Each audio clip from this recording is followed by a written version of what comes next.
What's up, everybody? Can everybody hear, see everything? Y'all gotta admit, last time the Jackson Hinkle, what's up, my man? The last time I did a live stream, I think the tech was pretty good. I'm getting better with this stuff. I'm telling you, it's all about improvement, right? Like when you play sports, like it kind of translates into my mindset with like everything. Like I'm always just trying to get better. And so when I first started doing this, I had no idea how to work computers, microphones, cameras, nothing. But now I feel like I kind of got it. And we got a good show. We got a good show today. It's gonna be a longer live stream, probably like 2.5 hours. You and Jackson should do a weekly collab show. I know. I think we will. We'll start doing a lot more collabs now that I figured out how to work. I figured out how to work Streamlabs or StreamYard. And it's actually pretty damn easy. So, Jay, what's your time in the 40? I ran like laser time. I ran 4.5. Hand time, usually it's a little quicker. So, it probably would have been like mid to high 4.4s hand timed.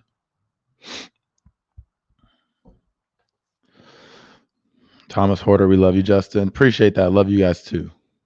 Appreciate everybody stopping by. I know it's kind of an earlier stream, but I've got some stuff to do later. So I got some stuff to do later, so I figured might as well get in. There's so much going on right now. And we'll get into it. We'll let more people kind of trickle in. We'll probably start covering stuff in like 20 minutes. For now, I'll just talk to the chat. If you guys put in questions, whatever you guys put in the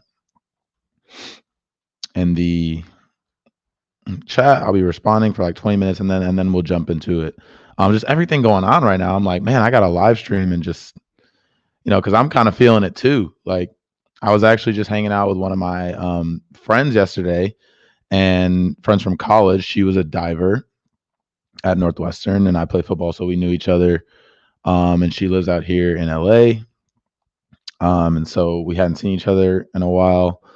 And so we just hung out yesterday, and she's an Asian American woman. And it's crazy. Like we were just talking about, her experiences, what she's been going through, how, just because of all the anti-Asian sentiment lately, the heightened, it's been there for a long time in this country, but the heightened anti-Asian American sentiment since COVID. We were just talking about that. And then literally we see this news about what happened in Atlanta, and it just like, it sent chills through both of us. Like this is stuff, and it's almost you're told or you're kind of signaled to that it's, oh, it doesn't happen. It happens to a small percentage of people, so you shouldn't worry about it. Like all this type of, all the gaslighting bullshit. And it's like, no, that happens to people that look like, people that look like her. It just happened in Atlanta. People that look just like her, just because they look like her. For some crazy ass white supremacist. And then, we'll cover it. I don't want to go too much into it right now. I want to make sure we get everybody on here, and then, I'll be sharing my screen and we'll be talking about it. The U.S. has a long history of anti-Asian racism. Yeah, for sure. And even like on the left, I think we have to acknowledge 100% that, while FDR did a lot of great things for this country and a lot of great things for working class people, you have to always remember who was excluded from, the gains of the New Deal and just the policy of the time. And a lot of that were minorities, black minorities, black and brown folks. And, obviously what was going on with Asian people at the time because of World War II and the internment camps and the Japanese internment camps and all that stuff. You have to acknowledge that, right? You can't just ignore the bad stuff because it's someone that, you like or your side, wants policies that similar to what he enacted, right? So we always gotta acknowledge that stuff. Red Berets, Medicare for All. What's up? Everyone, make sure you go check out Power to Heal documentary. It was eye-opening for me. It was about the integration of hospitals in the 60s. And if anyone tries to tell you that Joe Biden doesn't have power to do shit, they're lying. Okay. You see what Lyndon Johnson did to actually get Medicare enacted. in the 60s. FDR put off the lynching bill. What a shame. He was friendly with the South. Yeah, I mean, yeah. I mean, what more needs to be added? So there's, when it comes to America, even the good stuff, right? There's caveats, of course. But yeah, everyone go check out Power to Heal event. If you're in Washington, make sure you're organizing, donating, volunteering for whole Washington. They're trying to get single payer in Washington State. I think there's a bill up that's hopefully going to get a vote soon, and they're organizing for that. So obviously nationally, we'll talk about, because the progressives are going to be introducing Medicare for All today. We'll talk about that too. But at state by state, that's definitely an option that some people, a lot of people, I think we should be trying to pursue, because it can start that way. It can start state by state. I would love for it to just be national, so you don't have to go state by state. But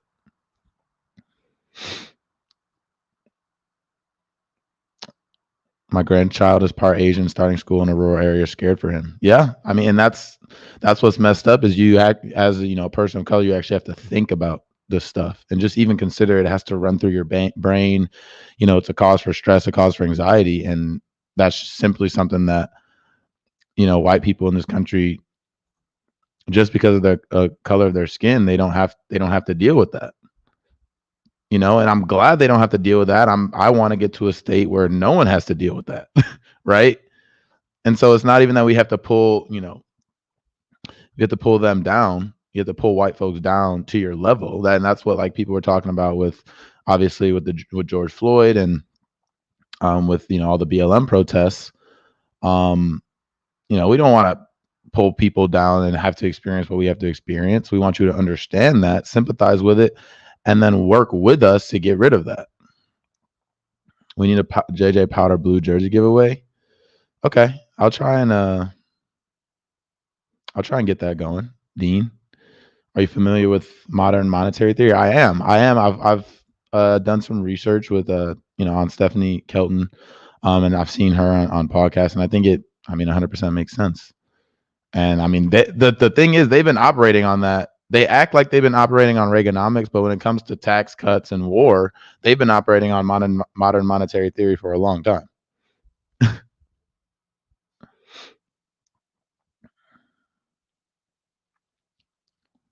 The cop in Atlanta is saying the shooting, had no racial motivation. Not surprised at all. Yeah, we'll go over that too. We'll go over that too. Kurt Golson, thanks so much for the super chat. Go on. This is Revolution Pod, neoliberal of sports. Ooh, okay. I'll have to check that out. How's everyone else doing today? Like, what are y'all up to today? I'm about to go. Actually, I'm about to go get my hair retwisted. So that's what I'm doing today. Working out, doing this. What do you usually do during the off season? I mean, COVID sucks, because I try and do like a little bit of traveling. I go back home to Chicago to visit my family, because I don't see them unless it's at a game, right? I try and do stuff that, I never traveled much growing up, other than like to Michigan, where, my dad's side of the family was. Or I remember we went on my parents told us we were going on vacation one time.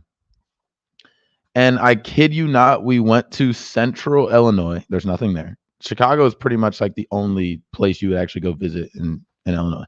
We went to Central Illinois. I don't even know what it was called. And it was not a vacation at all. And so that's the type of vacations I took when I was younger. We went to like Disney World when I was younger, but I just didn't do a lot of traveling. So I'm trying to experience more of the world. I went to France a few years ago. I went to Paris, which was fun. But I want to go to the south of France, like really experience like French culture, outside of the city. But I like traveling. I just like seeing new places, experiencing new things. You see, like if you get the 4-day work week like Spain got, it's a long weekend. Let's see. Joe Nice, happy birthday. Happy birthday, Joe Nice. Joe Nice. Oh yeah, I gotta watch that. I want to watch. Jackson did an interview, because the yellow vest movement in France. That's crazy. I was in France when the yellow vest movement was going on, and they would literally, like, every single Saturday they would protest. They go with their yellow vests on. They go to like these popular kind of public square type things, these huge roundabouts where they have these massive statues in France. If you've never been to Paris, it's just their cities are kind of planned out a little differently. But they would protest all day, and then at the end of the day they would literally go like maybe 50 feet to the small like business type restaurants that were right around the square, you know. And it's wild. It's just different. It's like it's just such a different culture there. And the yellow vest movement, I mean, they protested for like a whole year. I don't know. Are they still going? It was just unbelievable. Every single Saturday. We need that here. We need that here.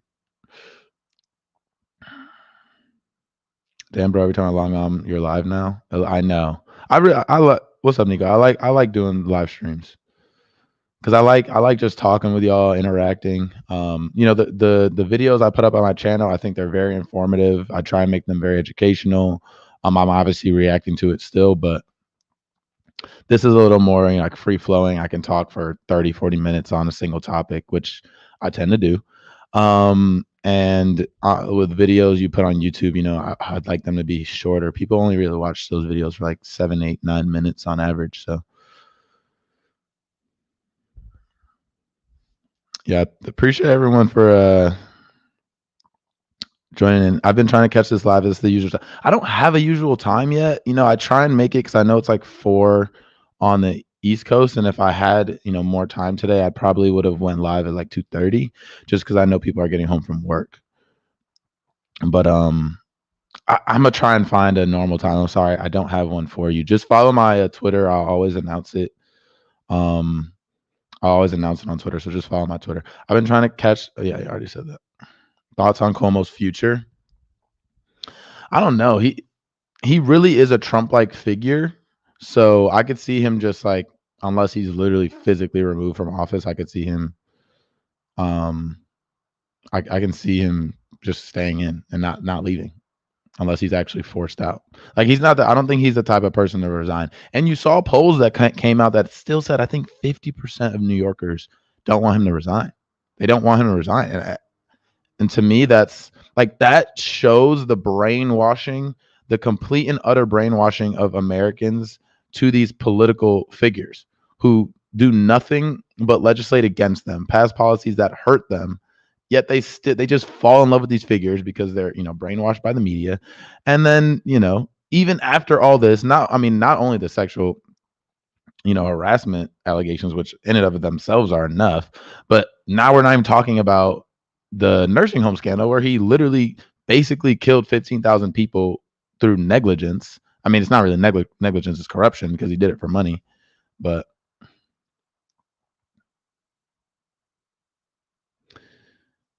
you effing cut to the quick on everything. The way you called out people during the forced to vote debacle was amazing.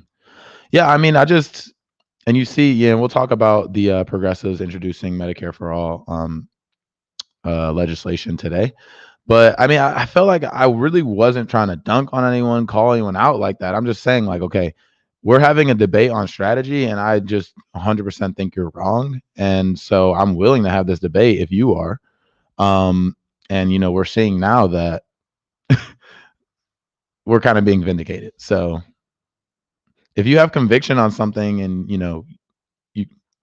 you're coming from the right place, and you're pushing for the right things, I mean, it is what it is. If you're going to get backlash for that, then you're going to get backlash. But what, are you just going to be silent your whole life because there potentially might be some backlash or someone who doesn't like what you have to say? Do you believe, one, always going for it on 4th down, and 2, always kicking off onside? That question, do you believe in always going on it for 4th and 2? It depends on the situation. But like, if you're relating it to Medicare for All, like if it's 4th and 2, what are you gonna do? Punt, right? And in the situation that was proposed wasn't even. I don't know. It's in the past. Y'all saw it happen on Twitter. The takeover. No, you definitely called out AOC for being disingenuous, though, rightfully so. It wasn't a case of disagreement there. She was just straight up gaslighting us. I mean, I feel like, yeah, some people say that. to me, it's like I don't even need to debate intentions, like because at the end of the day, if you're not getting the results, if the outcome is the same, if you don't try and the outcome is the same every single time, then what's the point, right? Like, what's the and we'll get, like I said, we'll get into it when we talk about Medicare for All being introduced by the House. I'll kind of go more in on that at that point. Nina Turner deserves your money. She is a leader of the Bernie campaign, both runs, and is running for Congress. I mean, I love Nina Turner. I think people are dejected, just keep like giving money to these politicians, and then at the end of the day, it feels like they get in there and then they just coalesce to the forces that are inside. And it doesn't necessarily mean that they become Nancy Pelosi, but I mean, if you start to feel the pressure from that wing of the party, and then you start kind of, yeah, like I said, coalescing to some of their demands, and it's really to their like mental incrementalist strategy of things, and not really using the public to your side, just kind of working within the system, working within the party. That's really what it is, and that's where we have a huge disagreement, is on strategy in that sense, because they are the system, they are the establishment, and you're never going to beat them by playing their game, right? I mean, look at the most recent example of an anti-establishment type figure winning, and it was Trump, and he beat them playing his own game. He wasn't comfortable just having a seat at the table of the Republican establishment. He flipped the table over and took over the party. Now, he was calling out Jeb Bush, he was calling out Rubio, he was calling out Ted Cruz, he was calling out all these figures, and that attracted people, because people don't like Congress, people don't like politicians en masse. So that's really attractive to people. And I think if the progressives did that as a block, and especially if they tried to, they're going to try and pillory you, of course, but please bring me on TV so I can explain to the American people, I'm holding up this bill so your wage is going to get doubled, period. And they're trying to pass this through, which means that they're never going to double your wage. You're still going to be making $725 the next 2 years, 4 years, etc. I'm working against that. I'm working to actually get you, over double of what you make now. Like, that's really going to change lives. And it's still like $30,000 a year is still not enough. So, I mean, that's just how I feel. I think that's what's empirically is shown to work in the past. And in this situation, it's makes the most sense. But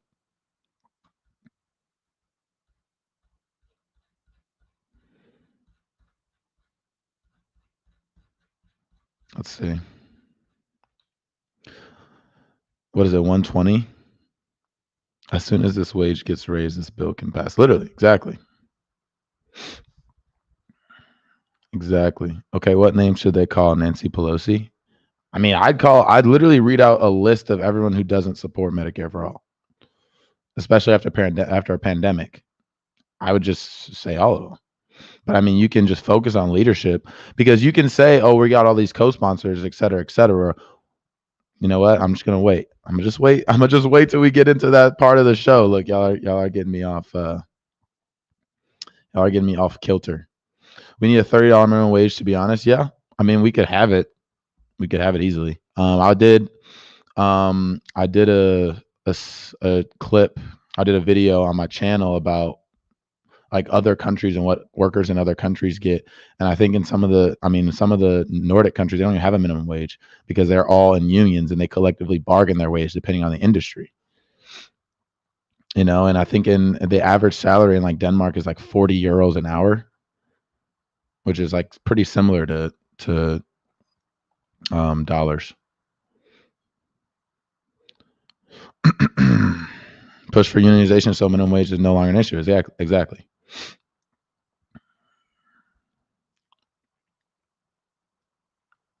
Try and get Kyle as a guest on the show. Yeah, I'm sure you'd come on, Kyle. That's my boy. I met Kyle for the first time when he came out here for Politicon. I think that might have been 2018, 2019. I met up with him and Corin. We just got in and out. That was the first time I had in and out, actually. He's a really cool dude though. It'd be $50 in American dollars. Wow. So even more, like imagine that, $50 an hour minimum wage. That'd be amazing. It's just the fact that like $7.25 You're telling me a number 10 at McDonald's is probably like $8 or $9. That's for one meal, and they're making $7.25. Think about how many meals they're producing in an hour. Like the McDonald's I grew up by in the suburb of Chicago I grew up in was, I think, one of the most popular McDonald's in the country. And the fact that those people are making 7.25. And I think people underestimate how many people, like, it's not just fast food workers. Like, we always use that as an example because I think it's relatable. Everyone can kind of understand it, but there's a lot of jobs that pay that much. That was the average. The minimum was like, yeah, right, exactly. Sorry, that was the average wage. I think our average wage is, what is our average wage? Does anyone know? The minimum is like $17.55.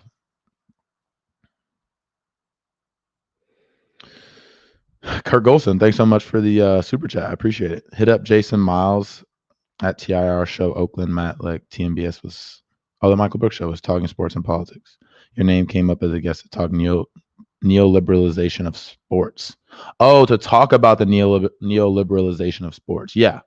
And I talked about that on Graham Elwood's show. I need to do a segment on that because it's so true. I mean, sports have become so neoliberal, like in the sense that people think they're supporting, their communities. People think they're supporting the right causes, but at the same time, you can't say that and also support Joe Biden, who's done probably more than almost any other politician as of recent to, destroy those same communities that you come from. And it's just like, but it's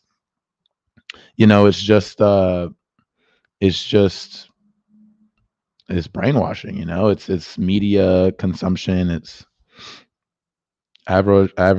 Yeah, I'll probably do a segment on that eventually. Average national wage got to be below $20. It's got to be. I mean, theirs is probably double ours. The median wage in 2019 is $19.33 per hour, which translates into about 40. Thanks, Jackson. Translates into you're coming in with the numbers like I usually do. $40,000 a year for a full-time worker. Yeah. So I mean, theirs is double ours. So their average wage is probably $80,000-$90,000 average. Can you imagine that here? Is the NFL contract up this year? Yeah, this is my last year of my deal. My last year, so it's time to go hard. It'll be a fun year. I think a great way to attract new audiences is making football workout vlogs, and they'll check out your political vids. I was just thinking this, and I did a running workout, just a workout on the field with Austin Eckler, one of my really good friends, teammates, and he was recording it live on Twitch. Like, would y'all like that? Would y'all like if I went live and just recorded like me doing like football drills and like doing like conditioning and stuff like that with Austin? I think I might do that because I think that'd be cool. I think that because I want to get more people involved. Like, I want to make politics a little less like, I don't know. Like, I feel like people think of politics and they're like, oh, I don't know anything about politics, so I'm just not going to participate at all. You know what I mean? And I just want to get more people to like get into it and actually understand, like, on even just a base level. If you can understand politics at a base level, you don't even have to know all the details and all the ins and outs and nuance. You just need to know on a base level and just have a base level understanding. And I mean, if we could do that, I mean, it would educate so many more people. Long-suffering Detroit Lions fan here. My dad's from Detroit, and he's a huge like Lions fan, Tigers fan, Pistons fan, all that. Even though I grew up in Chicago, he moved to Chicago when I was 18. So yeah, I understand. I get it. I get it. Bernie held a hearing on Amazon today. Maybe we can check that out. Packers have an outstanding running back. Yeah. Why is his name slipping? Aaron Jones. He's really good. More content, the better. Okay, bet. I don't watch football, but I enjoy fitness. Yeah, and it's like, you know what I've been into a lot lately? Yoga. Yoga's really good. It's really good to help. It's really good for flexibility and mobility, which is, obviously great for sports and for athletes. But it's also really good for core strengthening, core control, breathing control, which is really important in sports as well. Like when you get tired, if you can just control your breathing, and not, I don't know, it slows down your heart rate. You can think more clear. I think it's really good. I can't get into yoga. I couldn't either for a while, but I started just very, very basic, no strengthening, just like 10, 15 minutes stretching, and it's really good.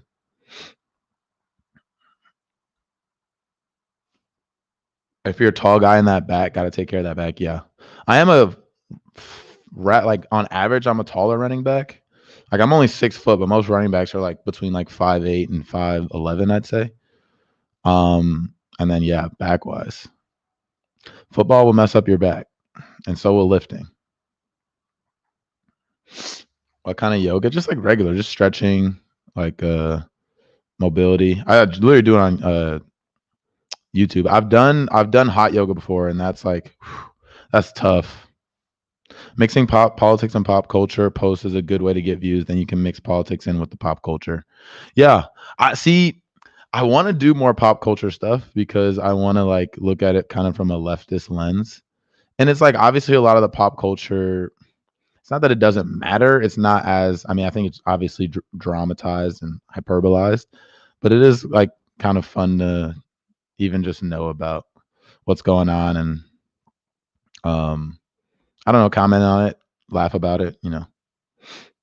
Yoga with Adrienne is really good. Her back videos will keep your back healthy. Okay. I usually do yoga with Cassandra just because she was like the first one that popped up and she's really good too. Okay, so we're gonna get into it. We're gonna get into it here in a sec. And we're gonna start with kind of what's right on my mind, and that's what happened yesterday in Atlanta. We're gonna start with that. And we'll work from there. Let me just get everything set up. Make sure we're all good. I think I missed some live chats, or not live chats, super chats last time, and I don't want to do that again. Yo, any of my streamers in the chat, does anyone know how can I see specifically super chats, like either on YouTube or on StreamYard? Before I start, I'm gonna wait for your. Matter of fact, Jackson, just text me. Cause I know you have my number, and this chat is a little behind.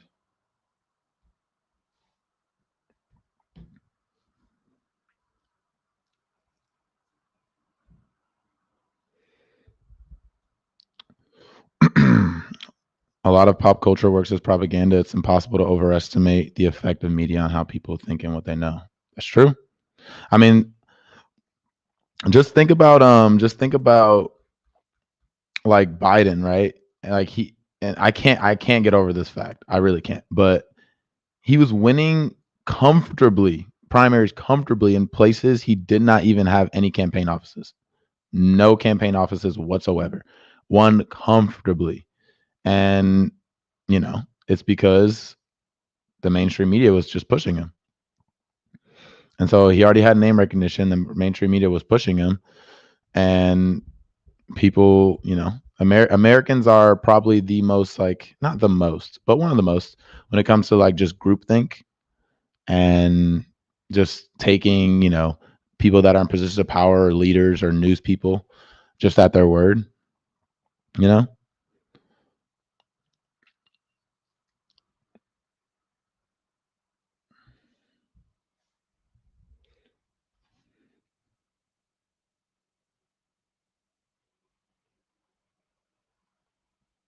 Sorry. I'm just there. That is one thing I still need to figure out. I feel like I got the rest of I think I got the rest of it pretty much down tech wise. Let's get Isaac Rochelle on the show. Go Bolts. Yeah. Thanks for the super chat, Josh. No, I'd love to. Isaac does great work. He has a company, Local Human, which does like a lot of charity type work. So he's great. All right, let's get it. Let's get into it.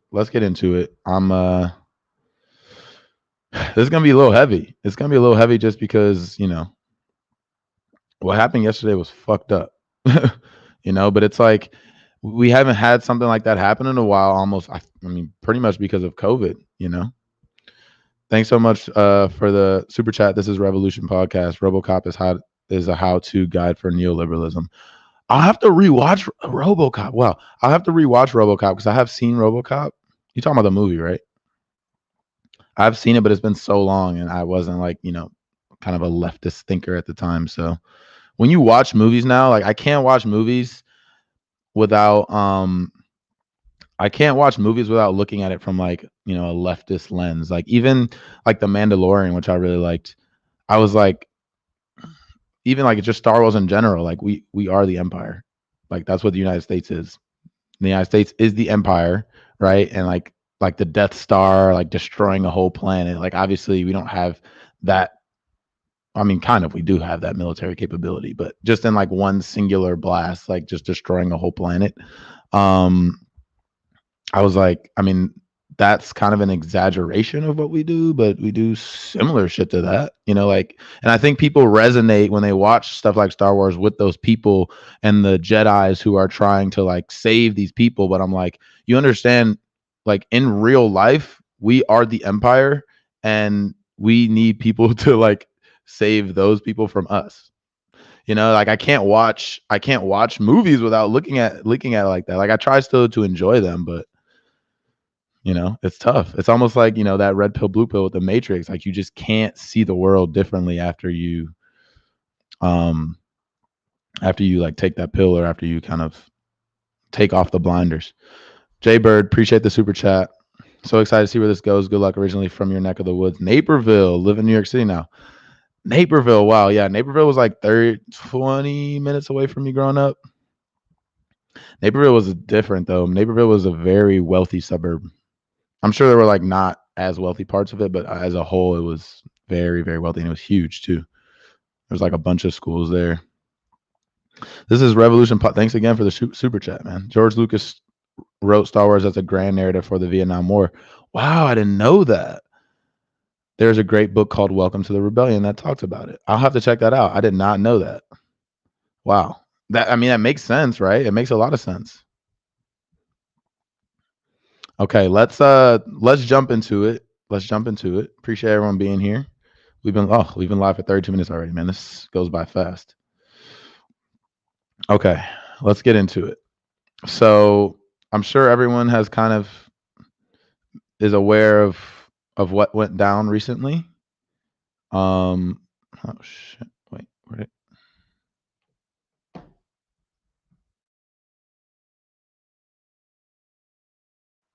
Sorry. Now, of course, I'm having tech issues again.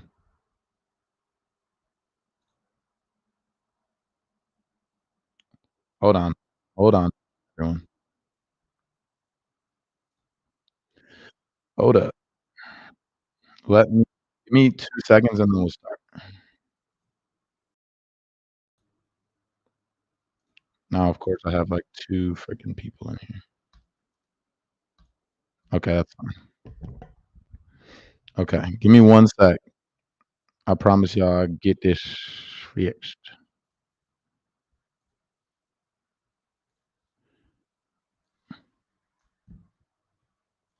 Okay. I really do. I really, really could use a. Why do I have two of these?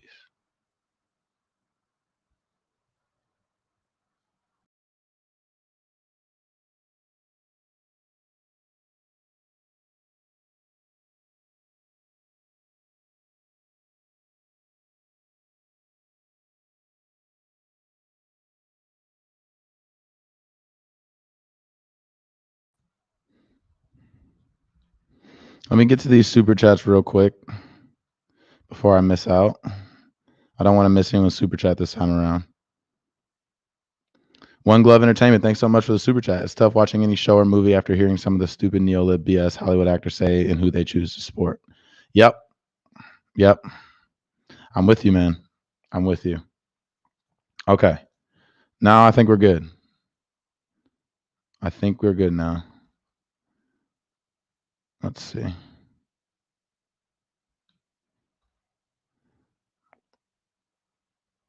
I'm like, I was doing really well last time, and now, of course, I'm like struggling.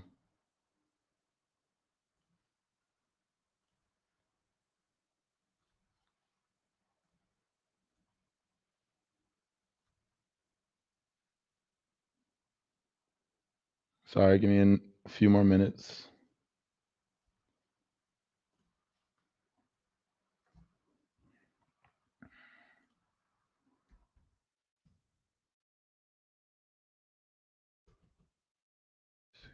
Mm.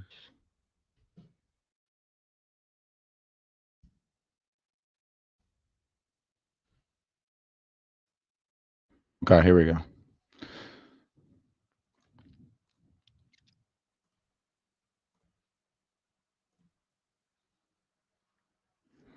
So I'm sure you guys saw what happened yesterday, and there was basically a white supremacist type male who walked into 3 separate Asian American massage establishments, and he killed 8 people. And the most frustrating part, I mean, obviously about just these people that lost their life, is that this man was arrested. This man was arrested without any struggle. He was not brought to the ground. He was not pushed to a car. He didn't get a knee in his neck. He was nicely handcuffed and taken to jail. And that I'm glad, that he was arrested. I'm glad that he was caught. But we oftentimes see that, people that look non-white, let's say, don't get that same treatment.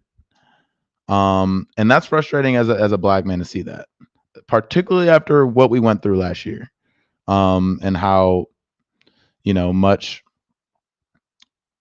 was around, like the BLM protest really was, went around the whole country. And I mean, it went around the world. People were protesting around the world. Like everyone understands these issues. Like these issues don't need to be, exposed anymore. We've been exposed to this so much. And the fact that we have to keep going through this shit is very frustrating. It is for me. I know, I'm sure it is for my, other people that look like myself and that people of color. And even for, white folks, I know that they're tired of seeing this shit too. Maybe not all, but a good amount. And I'm hoping that in my heart, I hope it is a good amount. So let's just run through this. Because this has really been picking up since COVID, right? And so when you have a president who's going around calling it the Chinese virus, and you have people, that genuinely believe that this was some type of conspiracy by China to like infect the world, all this shit, right? This is what happens as a result of that. So is it important? Is it important to make sure that we're, paying attention to these issues at all time and fighting back against it? Yes, of course. Of course, but that doesn't mean, I think as leftists, what we want to say is we're going to fight that as well, but we're also going to fight the establishment that says they're on your side, a la Joe Biden, but then goes behind your back and legislates against those same people, right? So let's just run through this article. This is by Kimmy Yam. This was in NBC. New data has revealed over the past year the number of anti-Asian hate incidents, which can include shunning, slurs, and physical attacks, as we saw recently, is greater than previously reported, and a disproportionate number of attacks have been directed at women. The research released by reporting from Stop AAP Hate on Tuesday revealed nearly 3,800 incidents were reported over the course of roughly a year during the pandemic. It's a significantly higher number than last year's count of about 2,800 hate incidents. Can we get that to zero? Can we get that to zero? Nationwide, over the span of 5 months, women made up a far higher share of the reports at 68%, compared to men who made up 29% of respondents. The nonprofit does not report incidents to police. And so we saw this picking up, right? And when you see stuff like this pick up, you can't ignore it because it ends up being like shit like this ends up happening as a result of that. You have these crazed people that we'll watch what the cop had to say about it, but he, basically saying, oh, this person just had enough. They're rage filled and they had enough. They were at the end of their rope. No, this is a long-standing issue where, people in positions of power and people that aren't necessarily oppressed by, the system that we live under, they I don't know where they get radicalized. I mean, obviously some people don't view this as, being radicalized. But when you go into a random shop with people you just don't even know and you just shoot them dead, like what is that? Media is complicit in its anti-China propaganda as well. Yeah, for sure. And that's on both sides. There's just always this anti, Asian as a whole, but particularly anti-China sentiment that just is rampant. And it's like, it's on both sides. You saw, it was basically who can be more bellicose towards China, Biden or Trump. Like that's what the establishment is together in that sentiment of being anti-China, right? And how does that manifest in, some of these I guess, political circles with these, it manifests with what happened yesterday. And so like you can't excuse stuff like that, and you can't just brush it off as, oh, those people, it's not like nothing physical happened to them. Like it's not actually a hate crime just because they were yelled at. And like my friend yesterday was telling me how sometimes she walks around Orange County and she just gets the dirtiest of looks, especially if she's with a group of Asian people, just the dirtiest of looks. And I'm like, how do you walk around with that in your heart every day? Like, how do you do that? And there's so much to appreciate and love about, Asian culture, Black culture, Hispanic culture, all these different cultures, and these people are just completely closing themselves off to any of that. Like, God, that sucks for you, right? Like, it's just frustrating. It's frustrating for me. I know it's frustrating for a lot of y'all too. And it's like, where do we go from here when stuff like this keeps happening? When COVID, when things open back up, like, and then the next school shooting happens and nothing changes, right? When majority of the country wants universal background checks and potentially could stop some stuff like that. Maybe not all of it, but maybe a good portion of it. And I think if that's the case, then it's worth it. But let's look at some of the let's look at some of the reaction. Let's look at some of the reaction to what happened yesterday, because this was, I couldn't believe this. Oh, I gotta share the audio. Hold up. I got it. I'm not gonna mess it up this time, promise. So this is what the cops of the chief of police of Atlanta had to say, which is just mind-boggling. But let's listen to it. At the Cherokee County Adult Detention Center, we were able to interview him with the Atlanta Police Department and FBI. He made indicators that he has some issues, potentially sexual addiction, and may have frequented some of these places in the past. But as the chief indicated, it's still early on. We still have a lot of things to process, and so he should be at an arraignment tomorrow at some time early morning to late morning, and we will keep you up to date. We have a press release that Captain Baker has put together available. This excuse they're going with, that he was at a sex addiction, okay, and I'm sure there's a lot of other people that have a sex addiction that just go to therapy or work on it. This guy went and killed. And like, he hasn't mentioned anything about the demographic of the victims, nothing, right? So mind-boggling that, in the calmness with which he's reporting all this, he was apprehended and, we took him to the arraignment. I was like, this dude just killed 8 people in cold blood that he didn't even know, like terrorist shit, right? And this is, mind you, after a whole year of BLM, right? After a whole year of people being upset at the way that the police treats people of color as opposed to white people, This happens in Atlanta, which is a majority black city, right? Majority black city. And this is how he's reacting to it. To our media folks, if you don't have that, I think we Or have just, or just have a lot of sex without killing. Exactly. Why don't you just go find another sex addict and y'all have a lot of sex together? Problem solved. Promise you don't have to go kill people. How did they catch him though? Unreal that he wasn't harmed when taken into custody. That's my question. That's my question is why do all these people that go around just killing people? So they're obviously dangerous, right? He just ended 8 lives. He's obviously dangerous. But he's not seen as like, he's not seen as being aggressive or being dangerous, right? Sorry, I'm getting a call. Give me 1 second.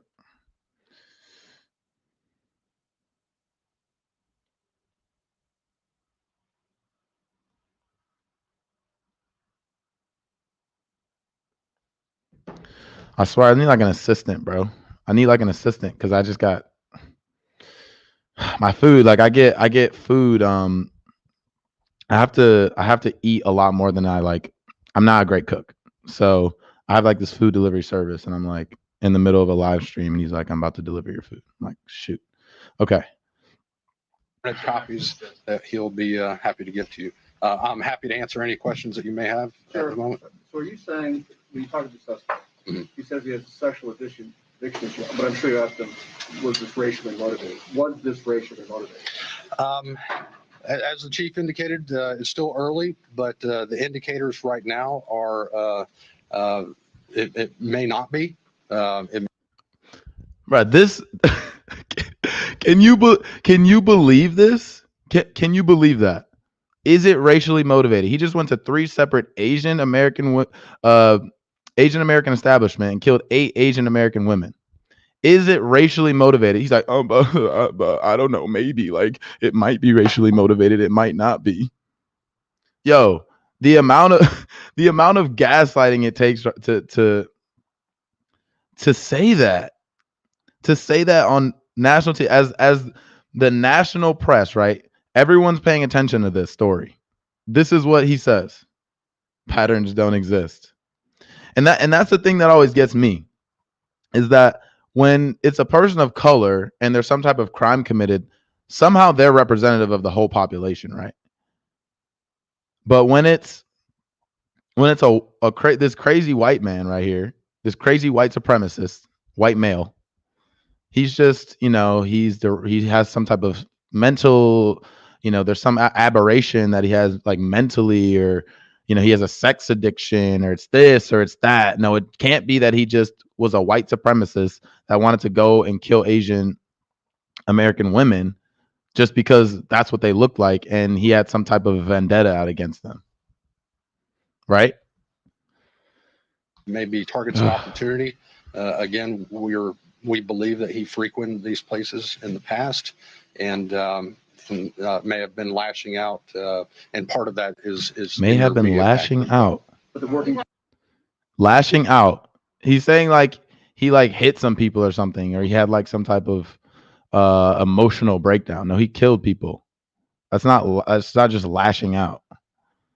Like imagine being within, you're within this community where this just happened to you, and then you see this from the police who are supposed to be protecting you, right? I mean, we all know that's not the case, but supposed to be protecting you. And this is what they come out and say. It's not racially motivated.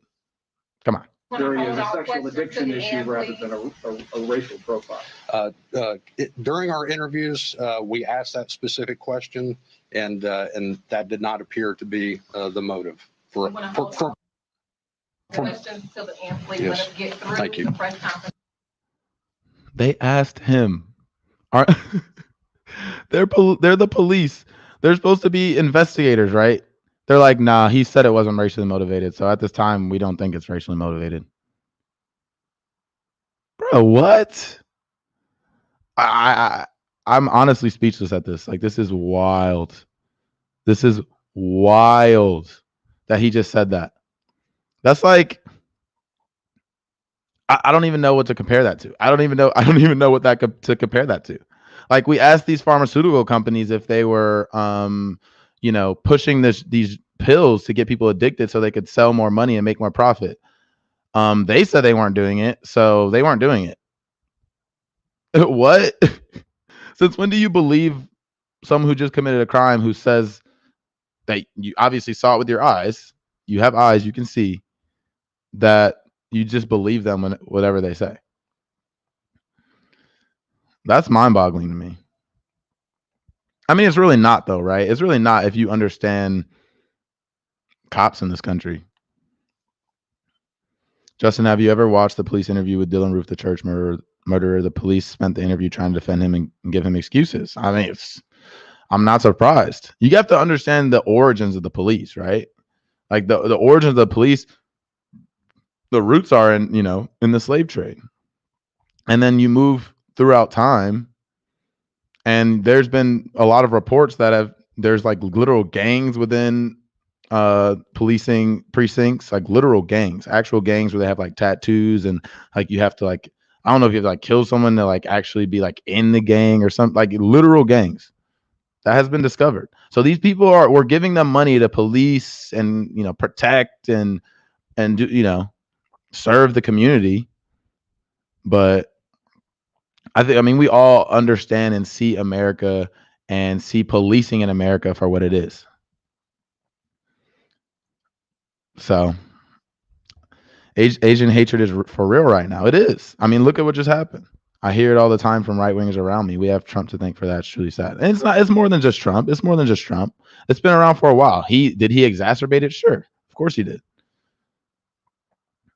Of course he did. I mean, y'all saw what happened. As far as policing, y'all saw what happened with the George Floyd. Recently with the Valentine's Day stuff. I mean, I'm gonna share with y'all some of my favorite Twitter takes. My man George Schmitz retweeted this. It says, "Damn, I wonder where the anti-Asian sentiments are coming from." And it's President Joe Biden and virus addresses or condemns violence against Asian Americans, saying it is wrong, it is un-American, it must stop. I agree. But in their transition plan, it says rebuild and expand defenses to predict, prevent, and mitigate pandemic threats, including those coming from China. Like that right there. That's right there is like the liberal coded racism. Like that's a perfect example of that, of liberal coded racism. Rebuild and expand defenses to predict, predict pandemic threats coming from China. Predict that makes it sound intentional, right? And so, I mean, this is the type of stuff that the people that are supposed to be representing minority classes is putting out, and they are putting that out throughout the entire campaign. And so you can't be surprised when stuff like this happens, when you keep constantly, pumping it into people's brain that China is our biggest enemy, China. But they never talk about, things that are going on in this country, right? Things that are going on in this country that are hurting people, or what we're doing in other nations around the world. Ilhan equated China to Nazis the other day. I didn't see that, but that would be. I didn't see that. I need to see that. I don't want to, attribute that if that didn't actually happen. But I mean, at this point, I don't know. And this is from Rania Kalik on Twitter. She said, media outlets keep attributing anti-Asian racism to the pandemic, but actually elected officials from both parties fueled it with their nonstop anti-China screeds to ramp up support for a Cold War and deflect blame for America's shortcomings onto a rising power. Yeah, that is very true. And I've seen a lot about China doing a lot of like anti-poverty measures, I have to do more. I need to do a lot more research into China, because I'm not super knowledgeable on that. But I guarantee you, just like Russia, they're overplaying a threat so they can have some type of geopolitical adversary, so you can justify the $800 billion we spend every single year on the military. There always has to be a boogeyman. There always has to be an enemy for us to justify spending almost 2/3 of our entire budget every single year on the military and not on actually giving our citizens things that they need to live and survive. Right? I mean, you have to justify it some way, and that's how they justify it, by creating, mass hysteria against enemies. They've done it since World War II. Right? And then with Russia, been since the Cold War. It's been for a long time. And then we're not going to mention when it comes to Asian, anti-Asian American, or just anti-Asian sentiment in general, the Korean War, the Vietnam War, right?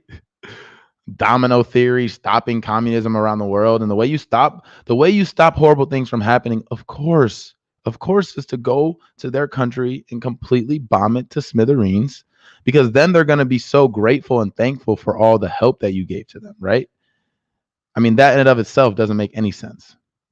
Anna Jackson, thanks so much for the super chat. In South Carolina, the police are blowing up my landline asking for donations. Ha, I say I'm broke. They ask when I will get money. I'm getting the shakedown. Why are they asking for donations, the police? I need more elaboration. I'll have to look into that. Yeah, don't answer that call. Come on.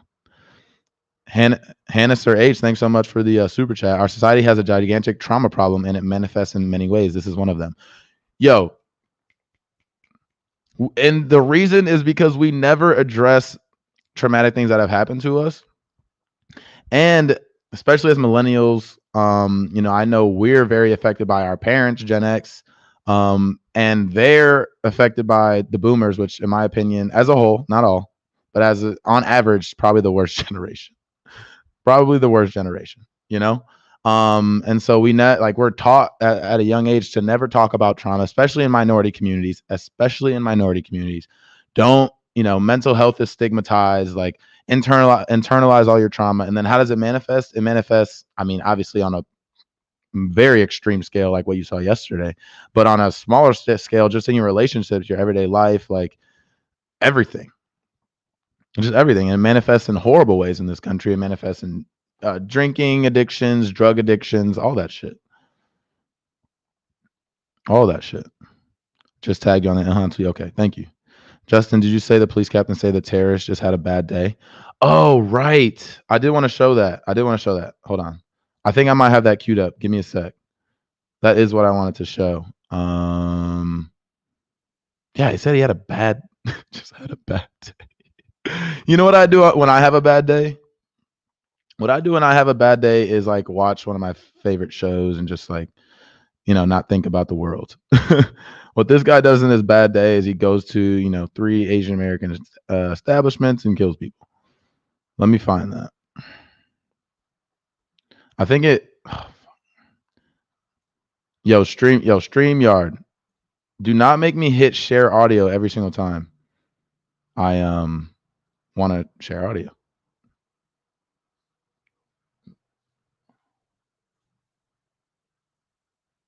This is it right here. Impression that yes, he understood the gravity of it, and he was pretty much fed up at the end of his rope, and yesterday was a really bad day for him, and this is what he did. Remorseful? It was a really bad day for him, and it was just a bad day, and that's what he did. Like, what are you trying to blame him or something? He just had a bad day, guys. Just a bad day. Like the amount of just excuse making they're doing for this guy is unbelievable. It's almost like, are you the police captain? Or are you his PR guy? Are you his lawyer? Are you his defense lawyer? That's. And remember, Atlanta is a majority black city, and that's their police chief saying that about, obviously not a black hate crime, but a hate crime against Asian American people. Nuts. That's absurd. It's absurd. The fuckery. I can't believe he said that with a straight face. Me neither. But he did. And remember, this is with the national audience watching. And of course, everything he says is going to be covered because it's a national news story. And this is what he still decides to go out there and say.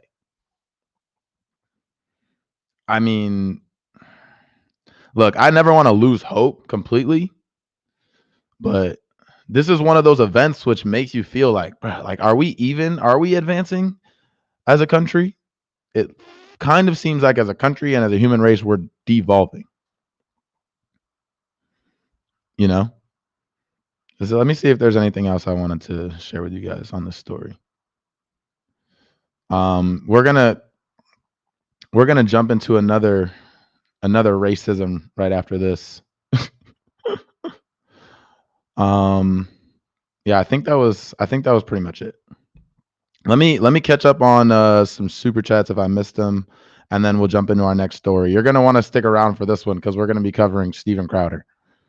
And I don't know much about him.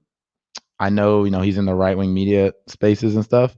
But when I saw that shit he said yesterday, and I'm not other than what I do as a sport, like I'm not a very physical person, very friendly, just like to chill, hang out. That made me want to fight. So we're going to cover that. We're going to cover that next. Henderson H, thanks so much again for the super chat. Yep, we never address it. Read article, How a Traumatized America Finds Relief in Hate by Gabor Mate. Oh, Aaron Mate is dead. Yeah, I will read that. I will read that. Appreciate you again for the super chat. Does Venezuela need the U.S. more, or does the U.S. need Venezuela more? Imperialism is parasitic. Yeah. Yeah, we need them as a boogeyman, right? We need them and this is what I always say about America and our issues. When you talk about therapy and everything, every issue we have and every thing we say we don't like about someone else or another country, all projection, all of it. It's all projection. Oh, Venezuela, they don't have good elections. Their elections are rigged. I mean, Mike Bloomberg literally bought his way, because he's a billionaire, into a primary. He almost bought his way into a position of power, and essentially that's what politicians do anyway. How are our elections so sacred? How are they so sacred when the majority of people can vote for one person, but the other person wins? If that happened in any other country, we try and go invade them because they say, they don't have democracy. Oh, they have people, eating food out of dumpsters. They have bread lines. Yo, did you see the 1,000-car long bread line in Texas? Do you see all the homeless people ostensibly eating food where they can find it in LA, all over in New York City, and every single major city, Chicago? Everything is projection, right? Oh, North Korea spends so much money on their military. They don't even take care of their people. Their people are starving. And ours aren't. And we don't spend too much money on our military. You tell me a single issue where we don't.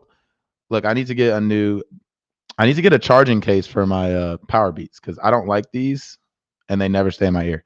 But tell me an issue where we say oh, this other country does this bad, whatever. They don't have enough freedom. Oh, you have freedom? You mean the freedom to have to work 2 jobs just to barely scrape by and not even have more than $400, $500 left over to, I don't know, just enjoy your life other than paying your rent and just your basic necessities? How much freedom do we have? You have the freedom to buy 4 or 5 different name brand cereals. Oh, they actually are all produced by the literal same company.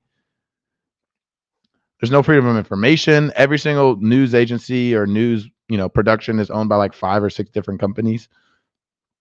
It's literally all projection, all of it. All those issues we say other countries have, we have those issues, and probably worse, in this country. The the funniest thing I heard, I think, during COVID was America is literally a third world country with Gucci flip-flops on. Tell me how that's wrong. Tell me how that's wrong. Okay, let's get into I think I missed a super chat. I don't want to miss any this time around. Oh, I think I didn't. Okay, I think we're good. Okay. So if you're not familiar, yesterday, Steven Crowder did a slight racism. No, it wasn't a slight racism. It was really, really, really blatant and overt racism. And he thought he was being funny. And when to me, I don't really think can be a such thing as a right-wing comedian. And it's because if you're supporting, obviously people falsely think the Democratic Party, supports working class people, and they do to a marginally better extent than the Republicans, but not nearly enough, right? But if you're literally, supporting and propping up, and you're a right-wing comedian, propping up, the establishment of the Republican Party, which only, legislates for the wealthy, then how can you be a comedian? Because when you're a comedian, you punch up, right? That's why it's funny. Like, that's why you're funny, because you're punching up at the powerful, and saying relatable shit to people, to the masses that can agree with you, right? And so, like, how are you even a right-wing comedian? I don't know. But he tried his hand at a comedy, and it came out as a racism, as just him being completely racist. So let's watch that.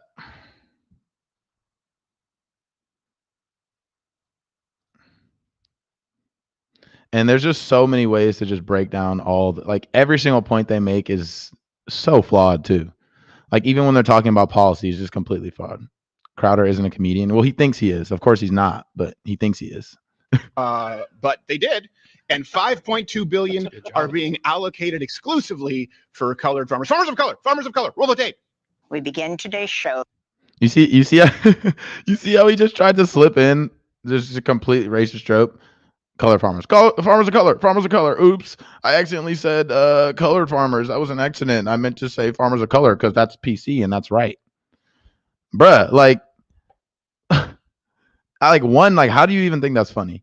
Two, it's really not that hard not to say that. Obviously, saying colored has a lot of roots in very, very racist rhetoric and policy and everything. I mean, you're talking about segregation, colored, whites only, like, come on. And so we've gotten to a point where, 50 years past the civil rights movement, we still have idiots like that still want to go, and signal to his white supremacist, white nationalist base. Oh, colored farmers. Oh, farmers of color. That's what I meant. Like, bro, that's not funny. Like who thinks that's funny? And you're around people that think that's funny. Like, what? Y'all don't know comedy at all. And like, how, like, y'all just sit there and laugh at shit like that? That's not even, like, how is that funny to you? Like, I cringe when you say it, let alone Crowder. Literally. Exactly. Looking at a major provision in and he was talking about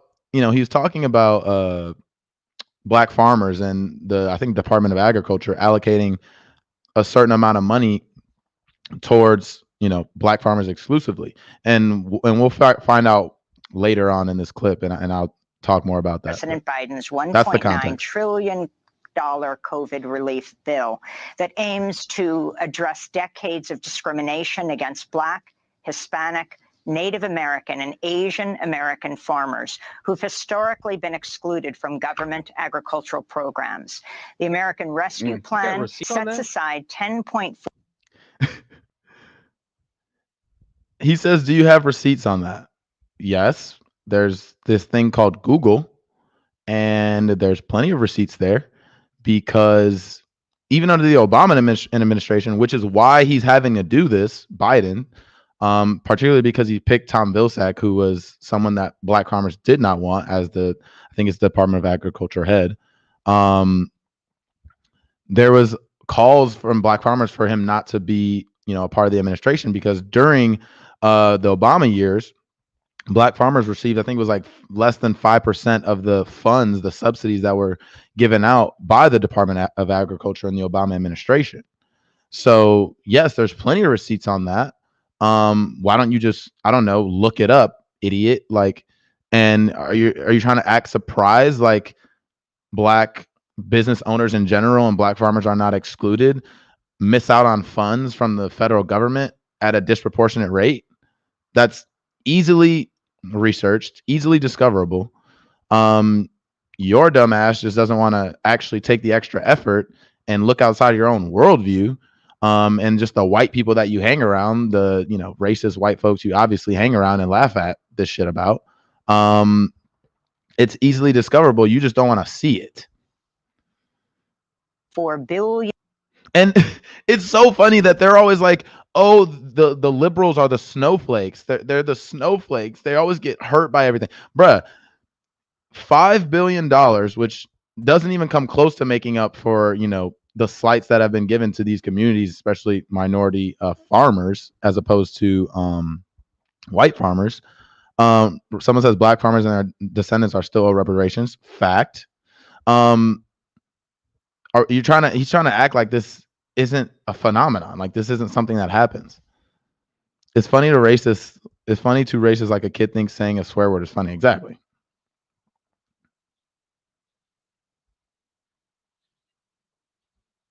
Oh, hold on. Let me come back. I'll get it back up.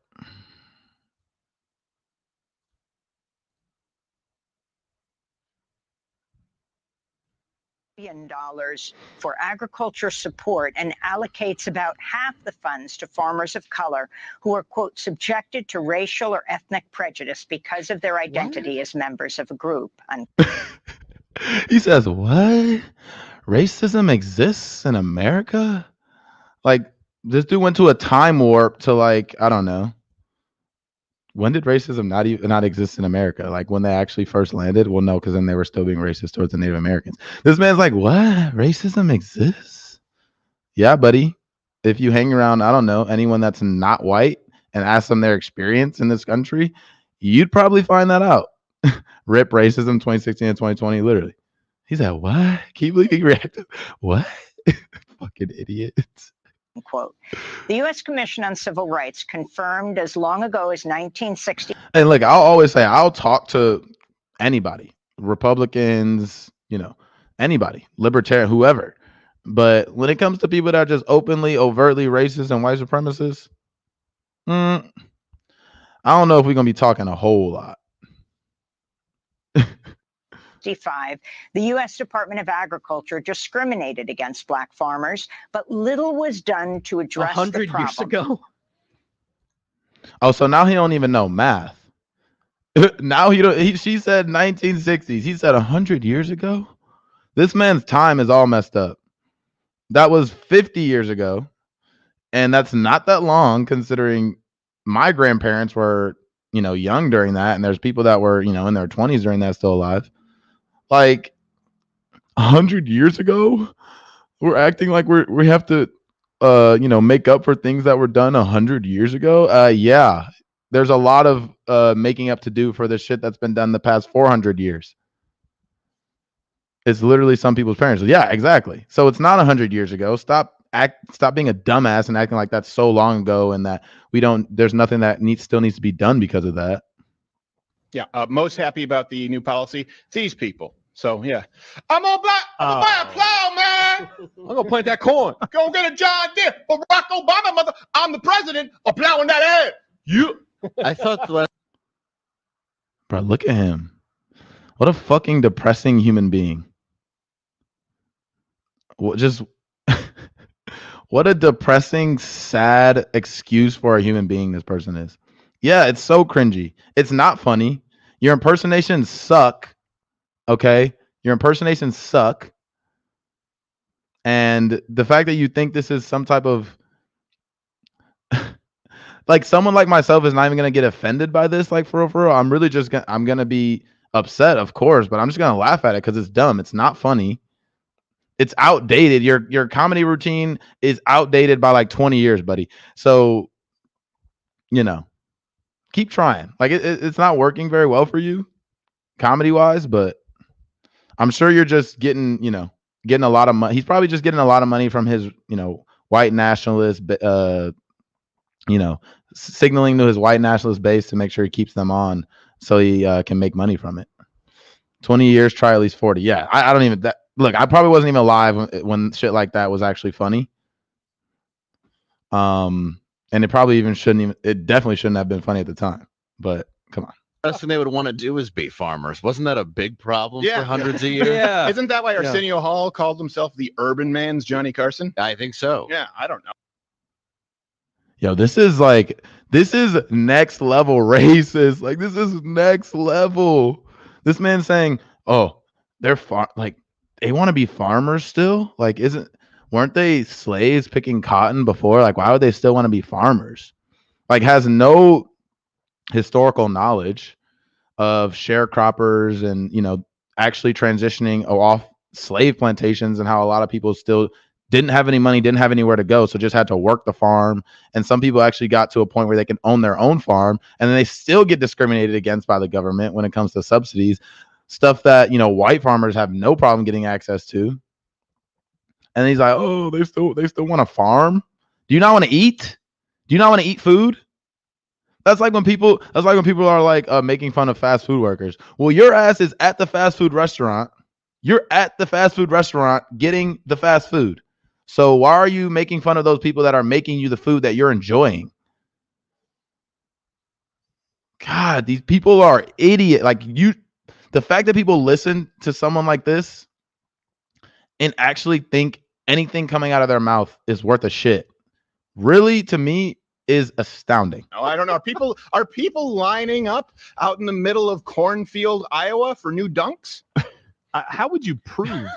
Bro, he really tried to fit like every single racist trope in there.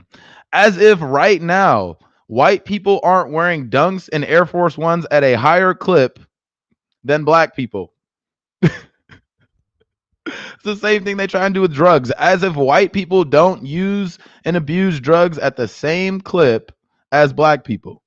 This is not you know, how many people you think out there spending $1,000, $1,500, $2,000 on shoes? I guarantee you it's not just black people.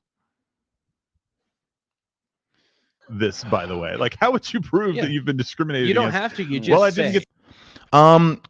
Proportionally, we have a certain amount of farms in the country. Proportionally, we have that. We don't get the same proportional funds from the federal government as the white farmers do.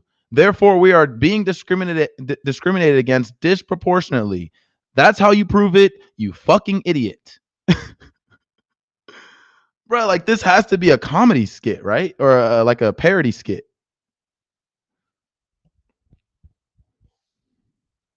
Get that loan. Sir, you had no credit. Well, that should not have stopped me from getting the loan. I planted a Hennessy tree, but it's not growing. Bruh, this is like, I'm actually laughing because of how cringe, outdated, and just like not funny this shit is. And they're just, everything they're saying is just racist. Everything they're saying is racist.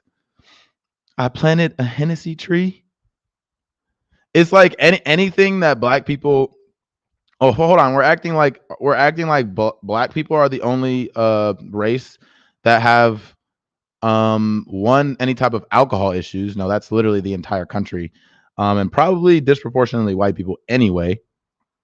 And don't act like white people don't love drinking Hennessy too. I've been around a lot of white people that want to drink Hennessy just to feel like they're fitting in with black people. Technically, it did grow, but that's not a Chappelle show because I ain't laughing. I put Literally. it in the ground. I planted a VSOP XO tree. I'm getting into some niche esoteric cognac humor, motherfucker. Don't white people just go to their neighborhoods and build urban farms and ruin their Yeah. Isn't that what white That's how it works. In Detroit. Turns out the soil content is a high level of meth. Yeah, crazy. Whoa. Wow, I didn't know That Oh, just another example where they have no fucking idea what they're talking about because white people use meth at a much higher clip than black people, proportionally. So there's your Crowder just being. I mean, I don't know much. Like I said, I don't know much about this guy, but it's Hennessy beer. No, it's a liquor. But I mean, you can't listen to him or go. He can't really go forward and not just be anything he says. I'm like, well, you're racist, so why would I listen to anything? Cognac. There you go. And funny enough, yesterday I released a video on my show. How is he not deplatformed? I don't know. People that are against war get deplatformed all the time. But if you spew racist bullshit, that's not even funny. I guess you can still have a show. But yesterday on my show, I mentioned that because I was talking about Candace Owens, right? We all know who Candace Owens is. And she went on Fox News and was talking about how WAP is going to be because they performed WAP at the Grammys, which Ben Shapiro would say wet ass P word. And she was saying, you know, how that's going to be the end of the, you know, the collapse of the United States, right? And, you know, I said is, look, Candace, I'm sure a lot of those people you're, you know, in those circles with, have dinners with, get paid by. Once you're not in the room, I'm telling you, they be saying shit about you. They be saying stuff you probably wouldn't want to hear. And this, literally the next day, I'm sure she's had some type of, I mean, even if she, you know, she's not, maybe she hasn't been on his show or she's, I don't know, she hasn't talked to him, but she inhibits the same circles as these people. And the next day it comes out, what's happening? She's one of her right-wing personality, whatever, is doing the exact thing that I said. So it only took a day. It only took a day for me to be proven right. And if he's if he's saying this in front of a screen, just imagine what he's saying off screen. Just imagine what he's saying off screen. I'm not a fan of WAP, but right wing are not the right people to push that message. It's a song. It's a song. Like, if you don't like it, don't listen to it. How is YouTube censoring the left but not him? Mm-hmm. Yep. That's I don't know. I don't know either. We're gonna get into. So I'm sure you guys saw that House progressives are going to be introducing Medicare for All legislation. I think they're doing it today. Let's see. And so I think originally they planned on doing it in early February. Not sure why it didn't happen then. Probably because I don't know. You can speculate on that yourself. I truly don't know why they said they were going to do it then, but they didn't. But let's see. But yeah, they're going to be introducing legislation, and so what does that mean? Right? What does that mean? I don't know. Like, the people like Nancy Pelosi still don't want to bring it up for a vote. So at this point, they have over half co-sponsors of, like, whether you believe in a co-sponsor or not. I truly don't. I think you see when a bill actually comes up for a vote and you're not just virtue signaling towards something, there's a lot of more ramifications and a lot more things that they that come into their thinking. Because someone like Hakeem Jeffries, who is like second in line behind Nancy Pelosi, as corporate as they come, I don't, he's a co-sponsor of that bill. Now, if it actually came up for a vote and had a chance of passing, would he vote yes on it? I don't know. But even if you take co-sponsors as a barometer of who supports the bill and whether the bill is going to be up for a vote, my next question is, okay, how many co-sponsors do we need to get before Nancy Pelosi actually brings it up for a vote, even if she personally herself doesn't agree with it, right? There's already over half the members of her own caucus support it. Do we need to get 60%? Do we need to get 65%, 70%? As long as Nancy Pelosi herself doesn't support it, how can we ensure that that's going to be brought up for a vote? Now, I don't think there's any response to this. So, they're doing, how does the parliamentarian feel about Medicare for All? Literally. Because, the parliamentarian is the ruler. The parliamentarian, whatever the parliamentarian says goes. Pelosi will never let it come to a vote. And that's why, I'm happy to push, and broadcast and publicize that this is legislation now. But this was legislation in the last Congress. Now, a lot of, like, HR 1 passed in the last Congress, raise the wage act passed in the last Congress. A lot of things passed. Of course, people will vote on it because they knew the Republican Senate was never gonna pass those things. So then why didn't Medicare for All pass? Even if you knew it wasn't gonna pass because of the Republican Senate, not only did it not even get voted, like, passed in the House, it didn't even get brought up for a vote. So my question is, what's our mechanism to actually force that vote to happen? Right? What's the mechanism that we're working under to actually force that vote to happen? Now, I don't know if they have a response for that. Now, I see them on Twitter, pushing, we're reintroducing it and everything. But realistically, you have to be saying that if you're just trying to get more co-sponsors and you're not going to do anything to actually pressure Pelosi to put it up for a floor vote, then you're saying your end goal is to just get more and more co-sponsors. Okay, well, you have over half the caucus, you have majority support in your party, voter-wise. They're at the end of the day, you're going to have some type of mechanism to actually force Pelosi to bring it up for a vote. And that still hasn't been talked about. I have not got an answer to that. So I'm curious. I mean, what do you guys think about it? What do you guys think? I don't think, I think it's obviously great that the legislation is there, but I think people are tired of just like having these, retweeting stuff on Twitter and getting excited about stuff like this if they just know that there's not going to be, any actual advancements on the back end. And what I was also arguing is, right, if you say, Biden said he was going to do a public option, we might not be able to get Medicare for all, but like Pramila Jayapal was saying, we can get, the public option administered by Medicare, not by Medicare, like Medicaid Advantage and all these private companies. I'm like, okay, but Biden just passed a relief bill that had a healthcare proponent in that relief bill. Now, if he was truly serious about having some type of public option and actually having some public financing of the healthcare sector, then why did he choose to subsidize Cobra, which is unbelievably expensive and such a waste of money and a huge giveaway to the health insurance industry, instead of expanding Medicare? Now, if I saw that he expanded Medicare, I would actually believe him a little bit more when he says he believes in a public option, is going to push for a true public option.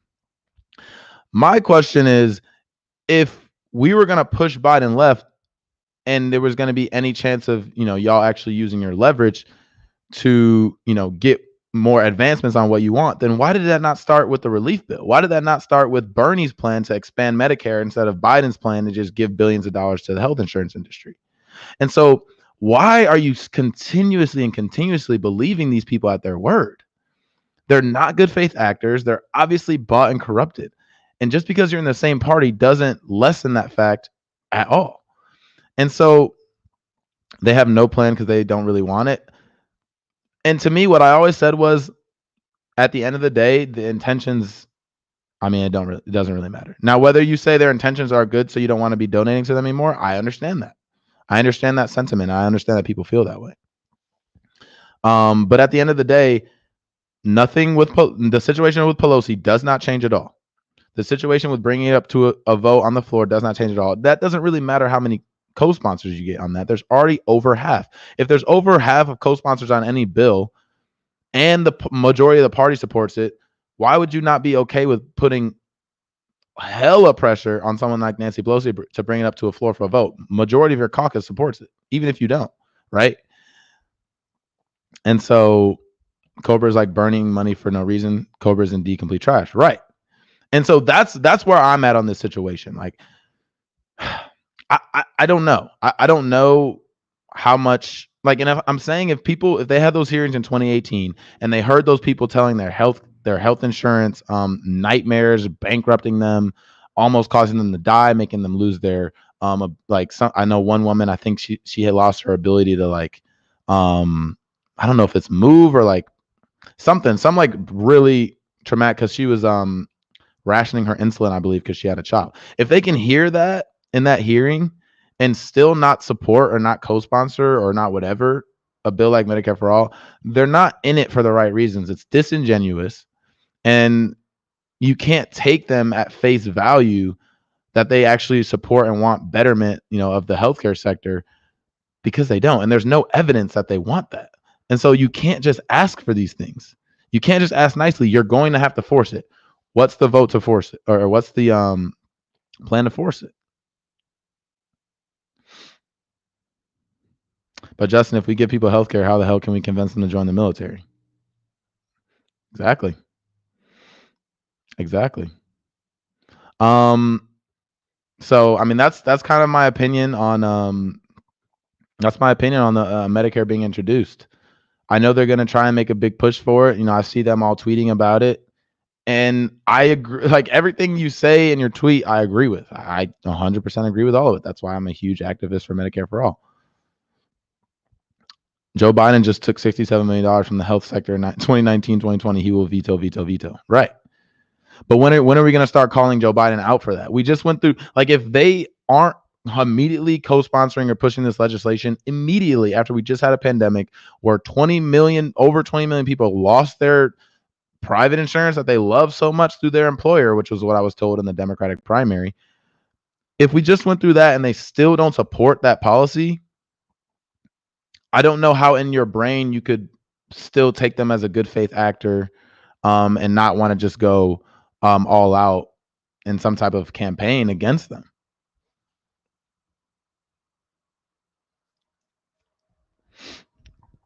So, yeah, that's kind of my thoughts on that. I think I want to do a segment about Biden and increasing taxes. Do y'all think Biden's actually going to increase taxes? Let me show y'all this, because this is what he said recently. This is what he said recently.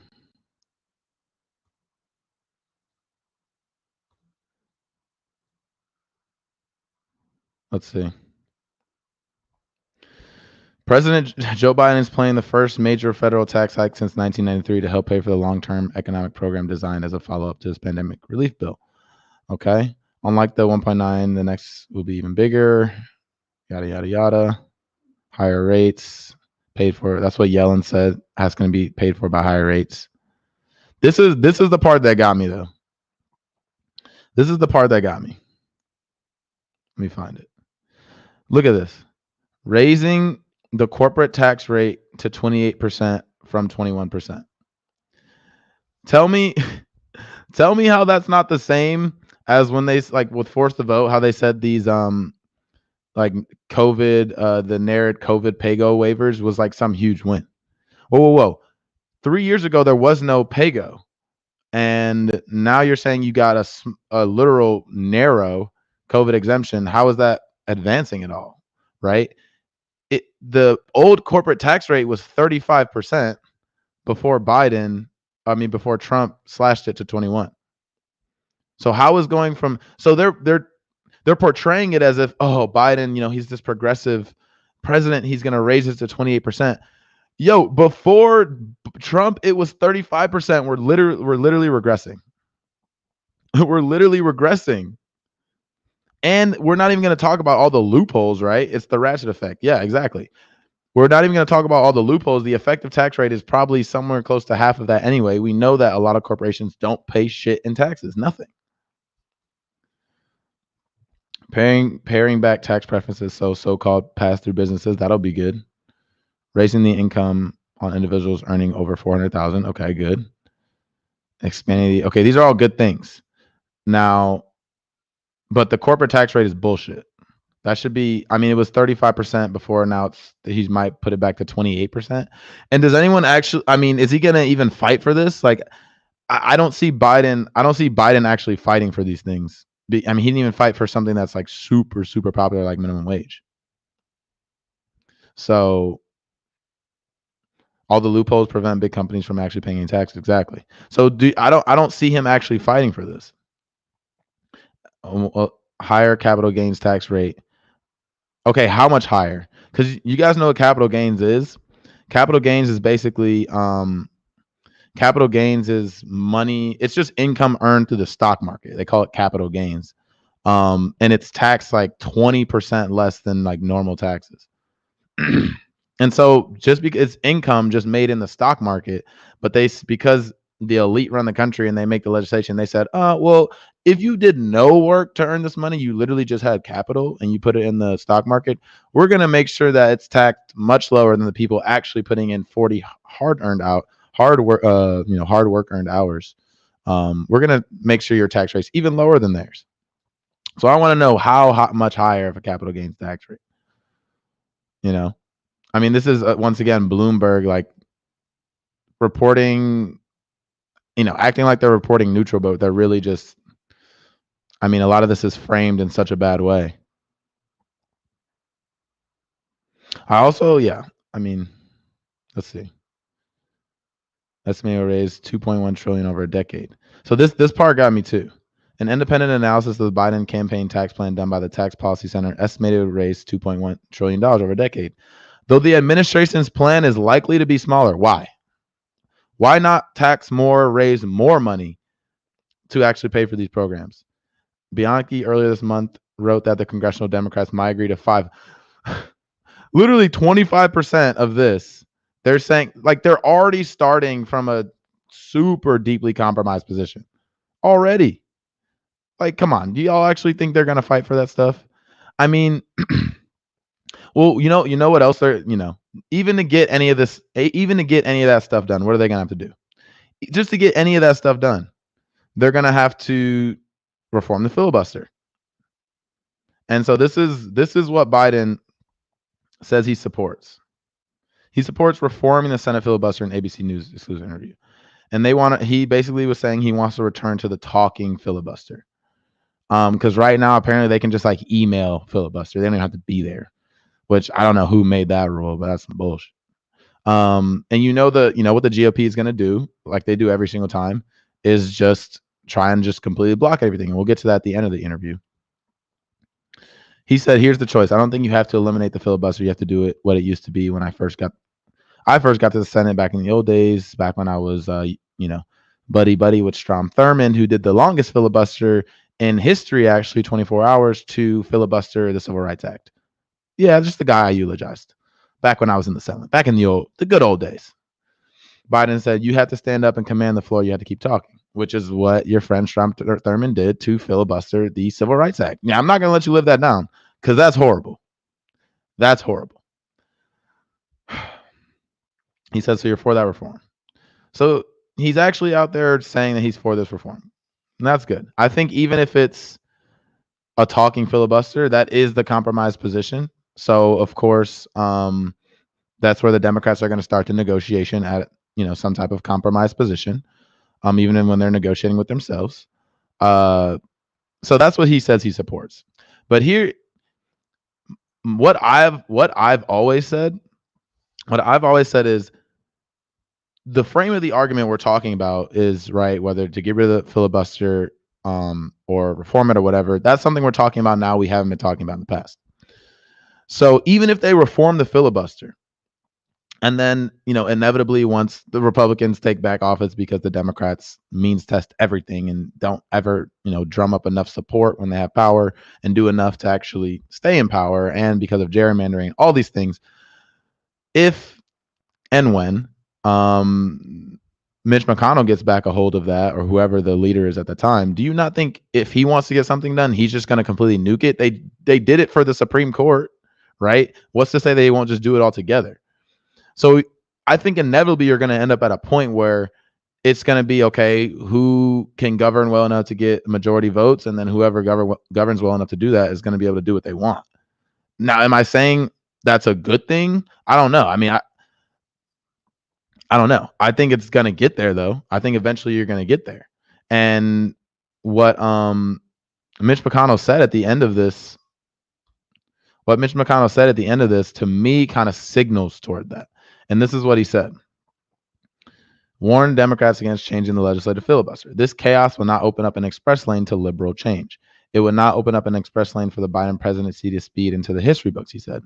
The Senate would be more like a 100-car pileup, nothing moving. McConnell said Republicans would take advantage of any rule changes the next time they retain the Senate majority. That part right there. The pendulum would swing both ways hard, he said. And so to Joe Biden, that means, don't get rid of the filibuster. Just do the compromise position. Because then once they're in office, they'll do the same things, we did. They won't get rid of it. We didn't get rid of it. No, that is not how Mitch McConnell has ever worked. That's not how he operates. Republicans will change the rules anyway. They always do it. So now that the conversation is already there, so to me, like, you might as well just do it. nuke the filibuster, actually legislate well, give people, institute HR1. Although they really should, of course, they put a poison pill in HR1, so I can't even really say that just flat out. But you're gonna need to just you're gonna get to a point where you're gonna have to legislate well, and if you don't legislate well, you're gonna get kicked out of the majority, and then the other people who got elected, the other people that got elected are gonna be able to run the country. Like that's where we're gonna be, in my opinion, in like 4 to 5 years, regardless. So that's kind of what's going on with the filibuster, and I mean, we'll see if Biden actually supports it. When Joe Biden supports something truly, he'll go out and talk about it. He'll go out and talk about it. He'll go out and push for it. That's why he doesn't actually want the $15 minimum wage. He doesn't really want to get rid of the filibuster, as you said. He's kind of for reforming it, maybe. I want you guys, let me know, one, did everyone get their stimulus checks? And I want to know how many people, were all of a sudden lifted out of poverty, like was told to us, because that's what they said. This $1,400, and then if you have a kid, it's gonna lift you out of poverty. That's what they said. So I want to know how many people got lifted out of poverty with this relief check they just got. Because the most people I know that got their relief check, it went to some type of debt, that they have, whether it's student loan debt, credit card debt. Someone said came and disappeared. Yep. Got mine on the 15th, and I'm an oligarch now. Hooray, 1 month rent after being behind 7 months. Exactly. So, I mean, the whole thing with the, that just reminded me of the student debt thing, or not the student debt thing. Well, yeah, so student debt, the moratorium on student debt, or, on paying student debt back, ends of September. Unemployment also ends in September. Cobra subsidies also end in September. Yo, September is going to be a rough ass month. Rough. So all of a sudden you're going to have to start paying your $800, Cobra payment every month. You're going to have to start paying your $1,000 student debt payment in September. You're going to have to start paying all these things in September. So it's going to be Progressive Auto got my stimulus. Yep. It's like they don't understand like how expensive it is to live, because they have someone else paying, their someone else does their budget, or they just swipe the card. They don't know how much car insurance is. They don't know how much healthcare is, or I guess they'll just give you a Cobra subsidy. But also, everyone's not on Cobra. Everyone's not on Cobra. So they did the 8.5% premium cap. Said nothing about deductibles. So if you actually get sick and have to, or copays, so you have to go in and pay for that stuff. God forbid something happens to you. No, mum's the word on that. I don't have healthcare. Exactly. Cobra, more like garden sake. So I didn't hear any of them talking about deductibles, copays. They're putting up this Cobra subsidies, which, a few months ago we were saying we hated. And this premium cap, which under the last bill, it was already capped, I think, at 9.8%. That's what it was capped at before. Now it's at 8.5%. This is another thing they do. Same thing with the child tax credit. It was already $2,000 and was refundable up to $1,400. Now it's going to be administered a little bit differently, and it is higher, but they act like there was nothing before, and now you're going to all of a sudden be getting $30,000, $3,600 instead of the difference. Same thing with this premium cap. Was it you that covered Cobra costing like $40,000 per person over 3 months, compared to $3,000 to $4,000 per person in other developed countries over a year? Wild shit. Yeah, I think I don't know who covered it. I think I retweeted it though. But yeah, so essentially for like 1.3 million people, they're spending $52 billion to subsidize Cobra, when in most countries it costs $5,000 to $6,000 per year. Now they're doing this in 6 months, so you double that. That would be over a year. That would be $80,000 per person over a year span, instead of $5,000 or $6,000, which it would cost under some type of single payer system.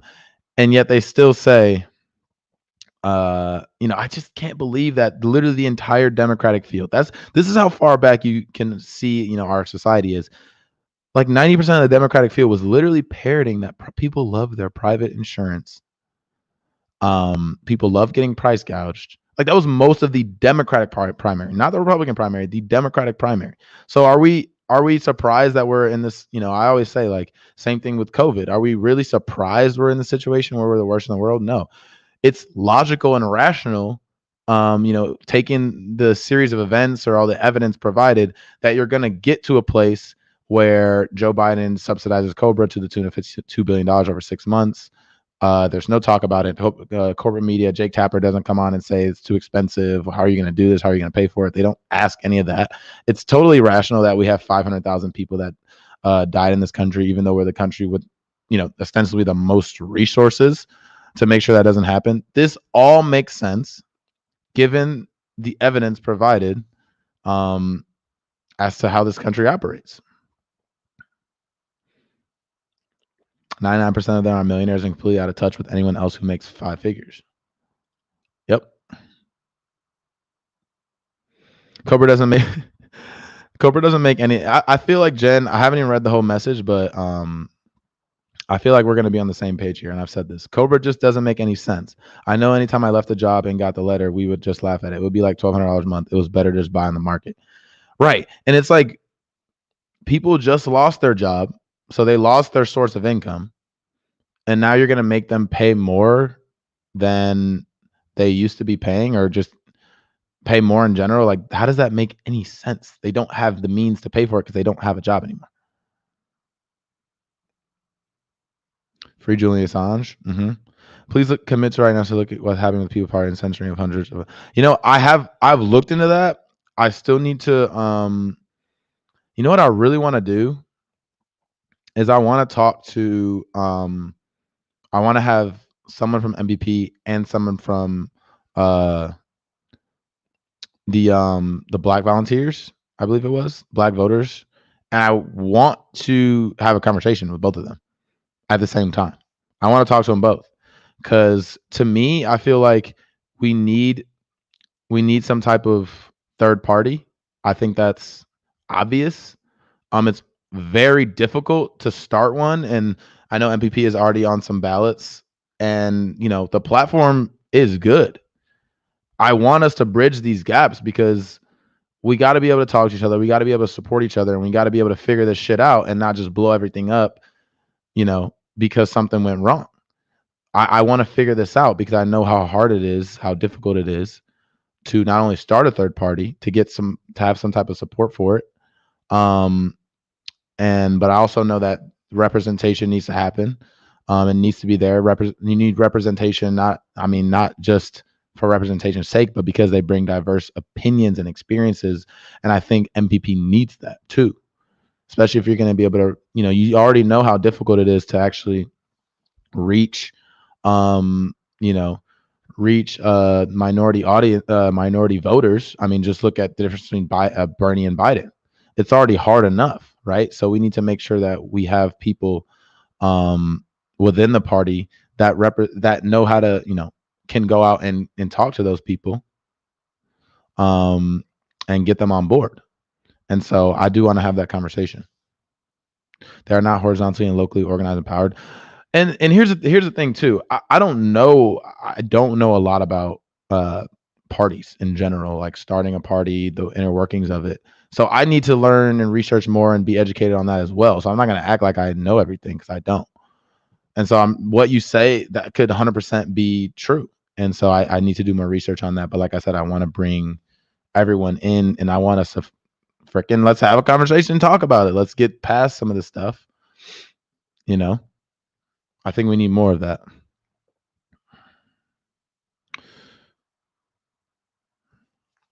Did you talk about Crowder? I did. I did. I'm sorry. That was like probably like an hour ago. Can you talk about your NFL union experience sometime? Doesn't have to be now. I will, and I can go a little bit deeper into that later. But we have a union, obviously, as NFL players. Every sports league has a union. NBA has one, MLB has one. And if you look at, I mean, this, a lot of people don't know this just because, it's kind of the inner workings of our contracts and like of the union contract and everything, collective bargaining, all this stuff. But players in the NFL have had to, use the union to negotiate for a lot of protections, because, and a one good example was last year, with COVID, going around and being, rampant and everything, that was right before our season was slated to start. And so we were like, how are we going to make sure that we're protected as players, if we're going to go ahead and do this? And I think at one point our union had to fight to get for the right for us to, if you got COVID, that you wouldn't get cut or released just because you got COVID, just because you got a virus, right? We had to fight for that. Our union had to fight for that to make sure that if you got COVID, you weren't released, you weren't paid, you didn't get a reduction in pay or whatever, just because you got COVID. And so that's that type of stuff we have to fight for, right? We have to fight, just to get, I think right now under the new collective bargaining agreement, it's 48.5% of the total revenue the players get, and 51.5%, I think, what the owners get. I mean, obviously we all know it should be 50-50, right? But it used to be like 47-53. So unions are important. Unions are so important. They're your only protection between, the worker base and the managerial class or the owner class, right? Are the Players Association and the union separate? No, they're the same thing. NFLPA, NFL Players Association. That's what NFLPA stands for. Thoughts on what role Harris should be playing in the Amazon union, as in Kamala Harris? I mean, a huge role. Obviously, she's a damn VP. But I haven't heard her say much about it. I know Joe Biden has said something about it. He talked about it without mentioning Amazon, without saying the word Amazon. In the 70s, a lot of football players had second jobs. Yeah. I mean, obviously the pay has increased a lot just because the game has gotten much more popular. There's a lot more money in it.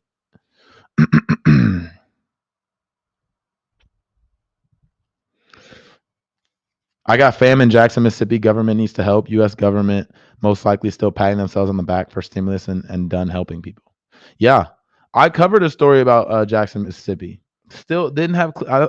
Still don't think they have clean water since the winter storm in Texas, and they never got FEMA. They never got help. They didn't get fundraisers, from people from all over fundraising for them and GoFundMe's. They didn't get any of that.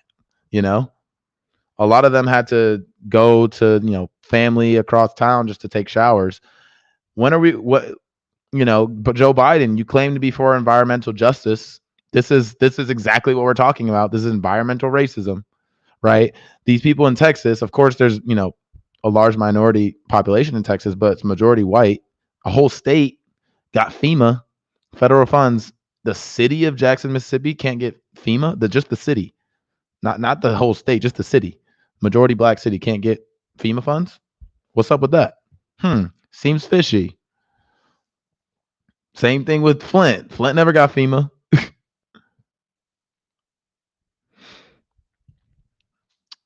Let's see. Yeah, so I covered that. Obviously, a lot more people need to be talking about that. These people don't have clean water in a first world country. First world country. Like we said, third world country with Gucci flip-flops on.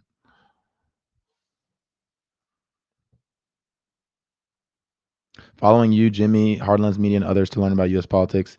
We have our own shit show over here in the UK. Politicians who promise working people everything and then deliver nothing on the worst. 100%. I want to cover more about the UK because obviously America was born out of Great Britain, right? Like a colony of Great Britain. And then, so like there's a very similar ideologies. I think the racism hits a little different here, but I know it hits in the UK too. So I want to cover more of that, and the fact that they have they literally have their own. I don't know. Can you call Boris Johnson like their Trump? He's obviously not as outspoken. He's not. I don't know, but he don't seem to be as much of a phenomenon as Trump, but I know he's just like the Tories are like the right wing party and all that stuff. So yeah, I want to cover that more for sure. I'm done supporting Bernie, Nina, Justice Dems, all them for good. I think a lot of people agree with you on that. I will say that. I've heard a lot. I've heard that sentiment repeated a lot. You're a great voice in new media. Wow, that this isn't even your day job. Appreciate that. Unapologetic. I know I gotta check out your show, and we'll have to talk one of these days. Appreciate that. AOC can be bothered helping people in Mississippi. Only texts because she wants it for the Dems. So gross. Because Mississippi is like such a huge outward example, blatant example of environmental racism. I just don't understand why. I don't understand why that wasn't done for Mississippi as well. For Jackson, it's just a city, not even a whole state.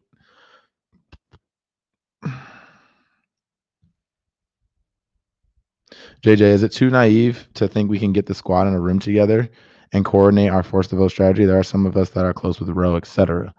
I mean, I know Breonna Joy Grace talked to Roe. I think Ro Khanna is one of the ones that is actually very open to having conversations, which I love.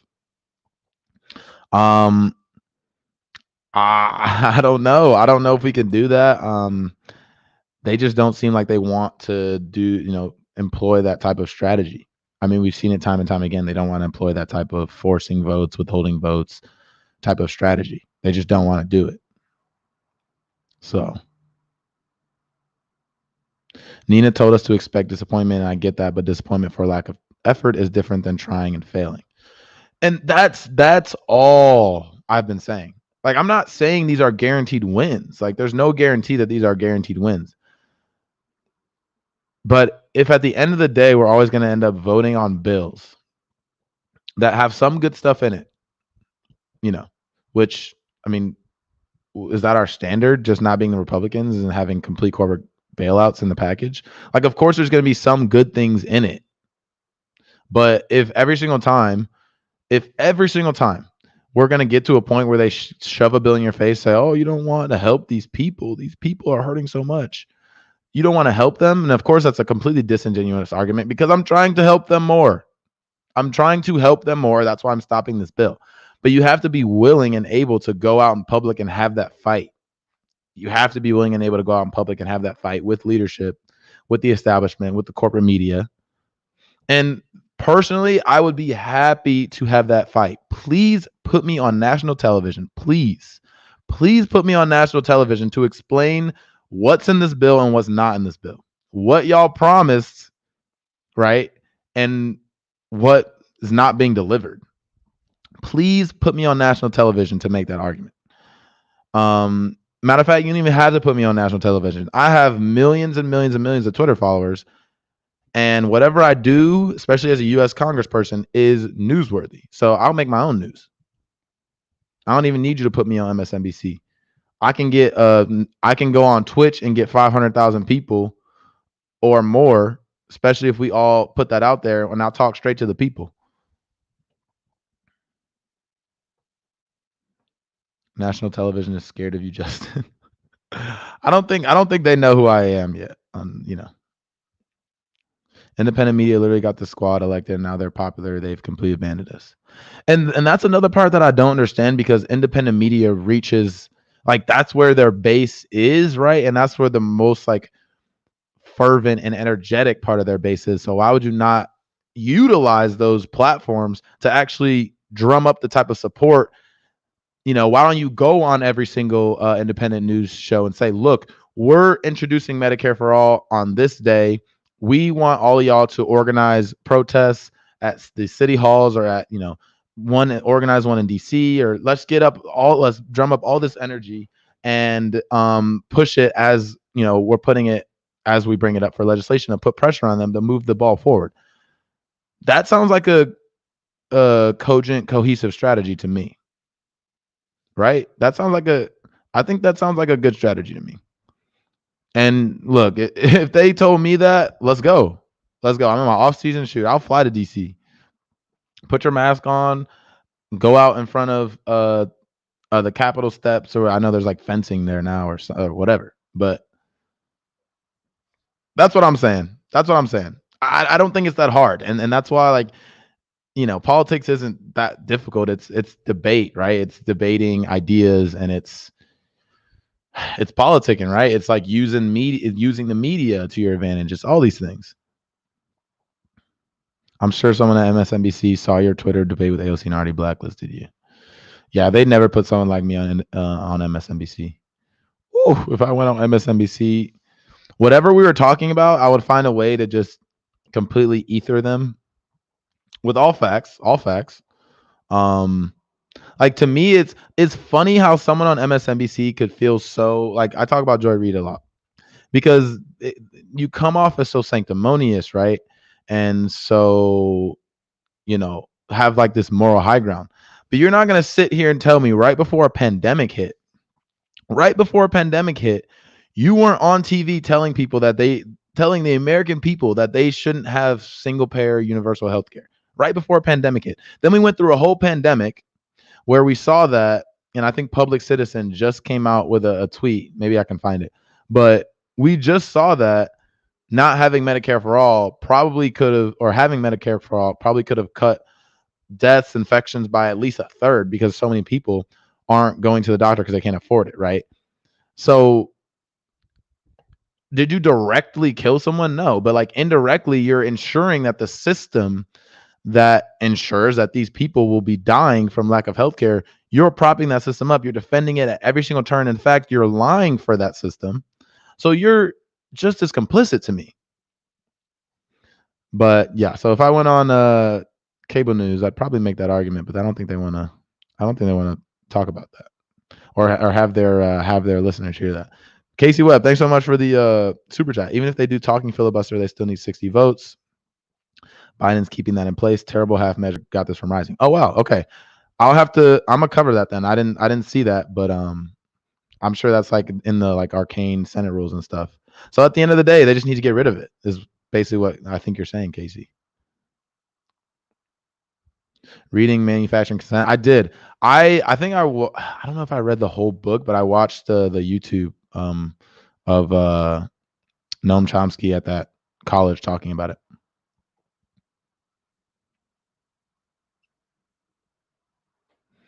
So I think I'll stay on for a little bit more just to talk to you guys. I enjoy doing that. I don't really have much more to share. Let me see if there's anything else I wanted to share. I think that's pretty much it. Yeah.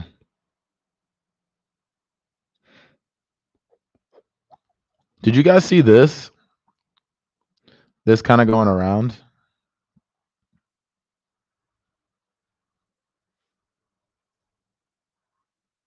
I saw this going around and I didn't like it at all. Like this isn't the type of, this is like they're trying to do like kind of, I mean, it got a lot of likes too. Look at that. This is one of those like black culture funnies type thing. Like this is supposed to be like, and I get why they think it's funny, but that's not productive. Actually, it's counterproductive. And here's what Ian Goodrum said: the NYPD has a bigger budget than North Korea's entire military. Literally. Let's see. NYPD has $11 billion operating budget.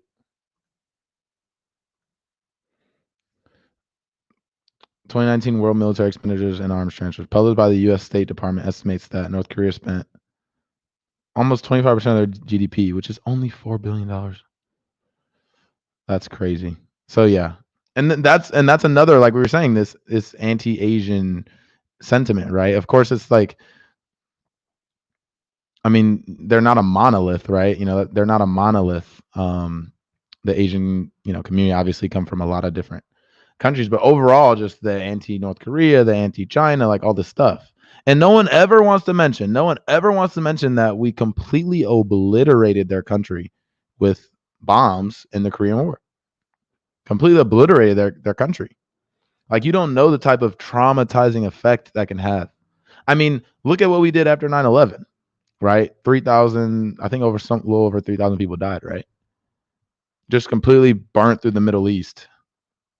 So there's no, like, there's no, we don't have any moral high ground in this situation. Oh, they, like I was saying earlier, they spend so much money in their military, their people are starving. Hello. Have you lived in America? Have you lived outside of your suburban community or wealthy community?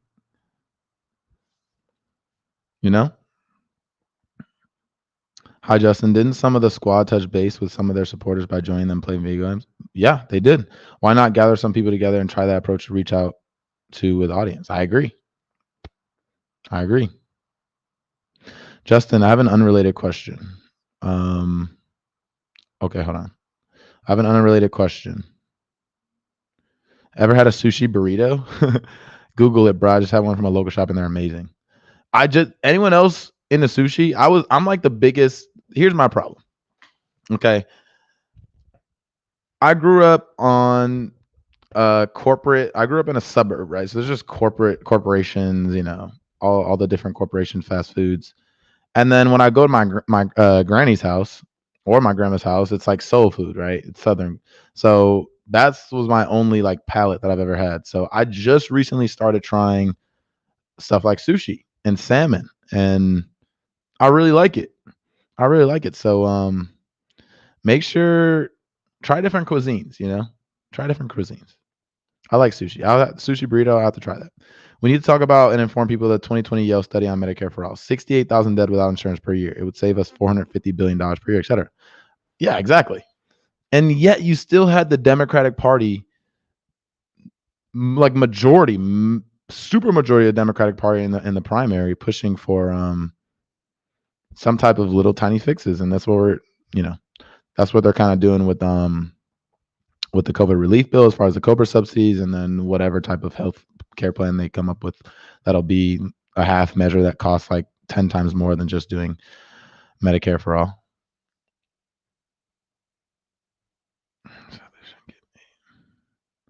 I grew up on the island of Saipan, a U.S. territory, and I think that Marjorie Taylor Greene recently said foreign countries shouldn't get aid and listed Guam, our neighbor, another U.S. territory.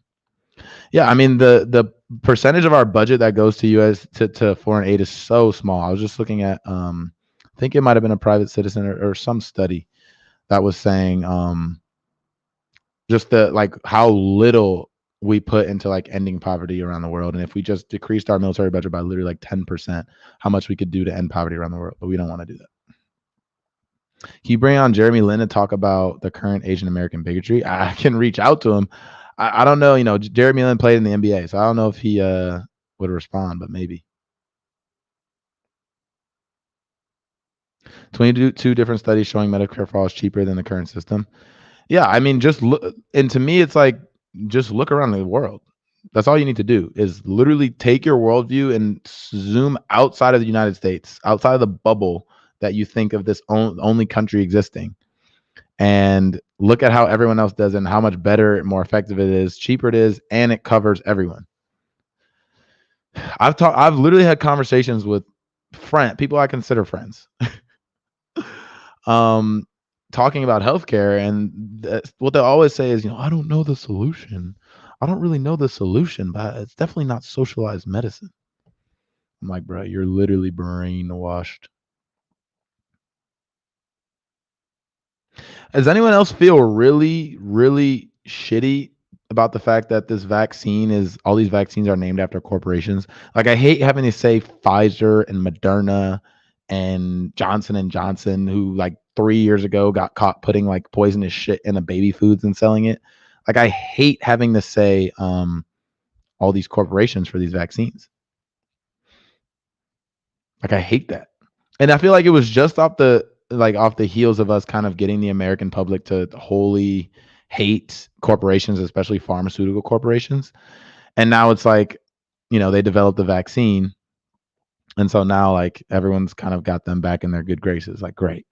Not to mention the fact that they're hoarding all the vaccine, And they're trying to like make sure that developing countries can't have cheap access to the vaccine, right? Because it costs so much money. But thankfully, there's countries like Cuba, who we have an embargo on, who are actually developing vaccines for cheap vaccines, or maybe even free, for developing countries. Vaccine is publicly funded by our dollars. Yep. Oh yeah, the Pfizer Zoom call came out saying maybe a third vaccine, not two, is needed in a year. Yeah, I've seen research that it's basically going to turn into like a new flu type thing, where they're going to have to figure out a vaccine every single year, and you have like a yearly booster. And just think about how much money these freaking drug companies are going to make off that. Just slap the label medicine on it, and all of a sudden, no one can think critically. Yep. So I'm only going to take the Cuban vaccine. Like, for real, why do I trust Cuba and their amazing doctors so much more? The fact that Big Pharma is allowed to profit off the vaccines is a scandal. Government should nationalize all of them and make every available factory produce them. Yeah, that makes the most sense when you're a national emergency, medical emergency. But profiting off our health is gross. Yep. If you think healthcare is expensive, try funerals. Well, don't worry. If you or a loved one died, you're now not you or a loved one. That didn't make any sense. If a loved one has died, I was thinking of if you or a loved one have mesothelioma, then you are entitled to y'all know those commercials. That's what I was thinking of. I was trying to do an impersonation of that. But now you can apparently have $7,000 reimbursement for funeral fees from COVID. How about we just not make funerals ridiculously expensive? How about that? So, yeah, enjoying reading you guys' comments. I think I'm going to hop off pretty soon here. Why is everyone so ready to trust these clearly corrupt companies? Because here in America, we didn't want to do a single thing to prevent the virus from spreading. What we were going to do is let a bunch of people die and wait for the Western solution to this pandemic, which was obviously these vaccines, instead of like a lot of the Asian countries, which we like to hate on so much, were doing was actually, sheltering in place and paying the people so they didn't starve. And therefore, they were able to actually get control of the virus. And then they were living their life without a vaccine. They were just partying without masks or anything. They were back to living their life because they got it under control. We, because of our freedom and our rights, we couldn't dare to actually go back, to living a normal life. We had to wait for this vaccine to come out. But I've buried my brother, niece, and my uncle to COVID. Damn, I'm so sorry about that. I'm never getting out of debt. Yeah, that's messed up, man. COVID, yeah, I lost my grandfather and my great uncle to COVID. It's not none cool, man. That was just, and the fact that people were just so laissez-faire about it. And I was talking to one of my friends from home, and I was like, we think of ourselves as such like this society that's on a hill, and everyone looks at us so amazing, like we're America, we're the best, all these things. I'm like, people were probably watching everything going down, particularly because we had Trump as president at the time. And they're like probably laughing at us. Like, we are the joke. We are the joke. You gonna be on Jimmy Dore later? No, I'm not. Is he having a live stream? Try to getting Stephanie Kelton on discuss. I will actually, because I think she'll be a great guest.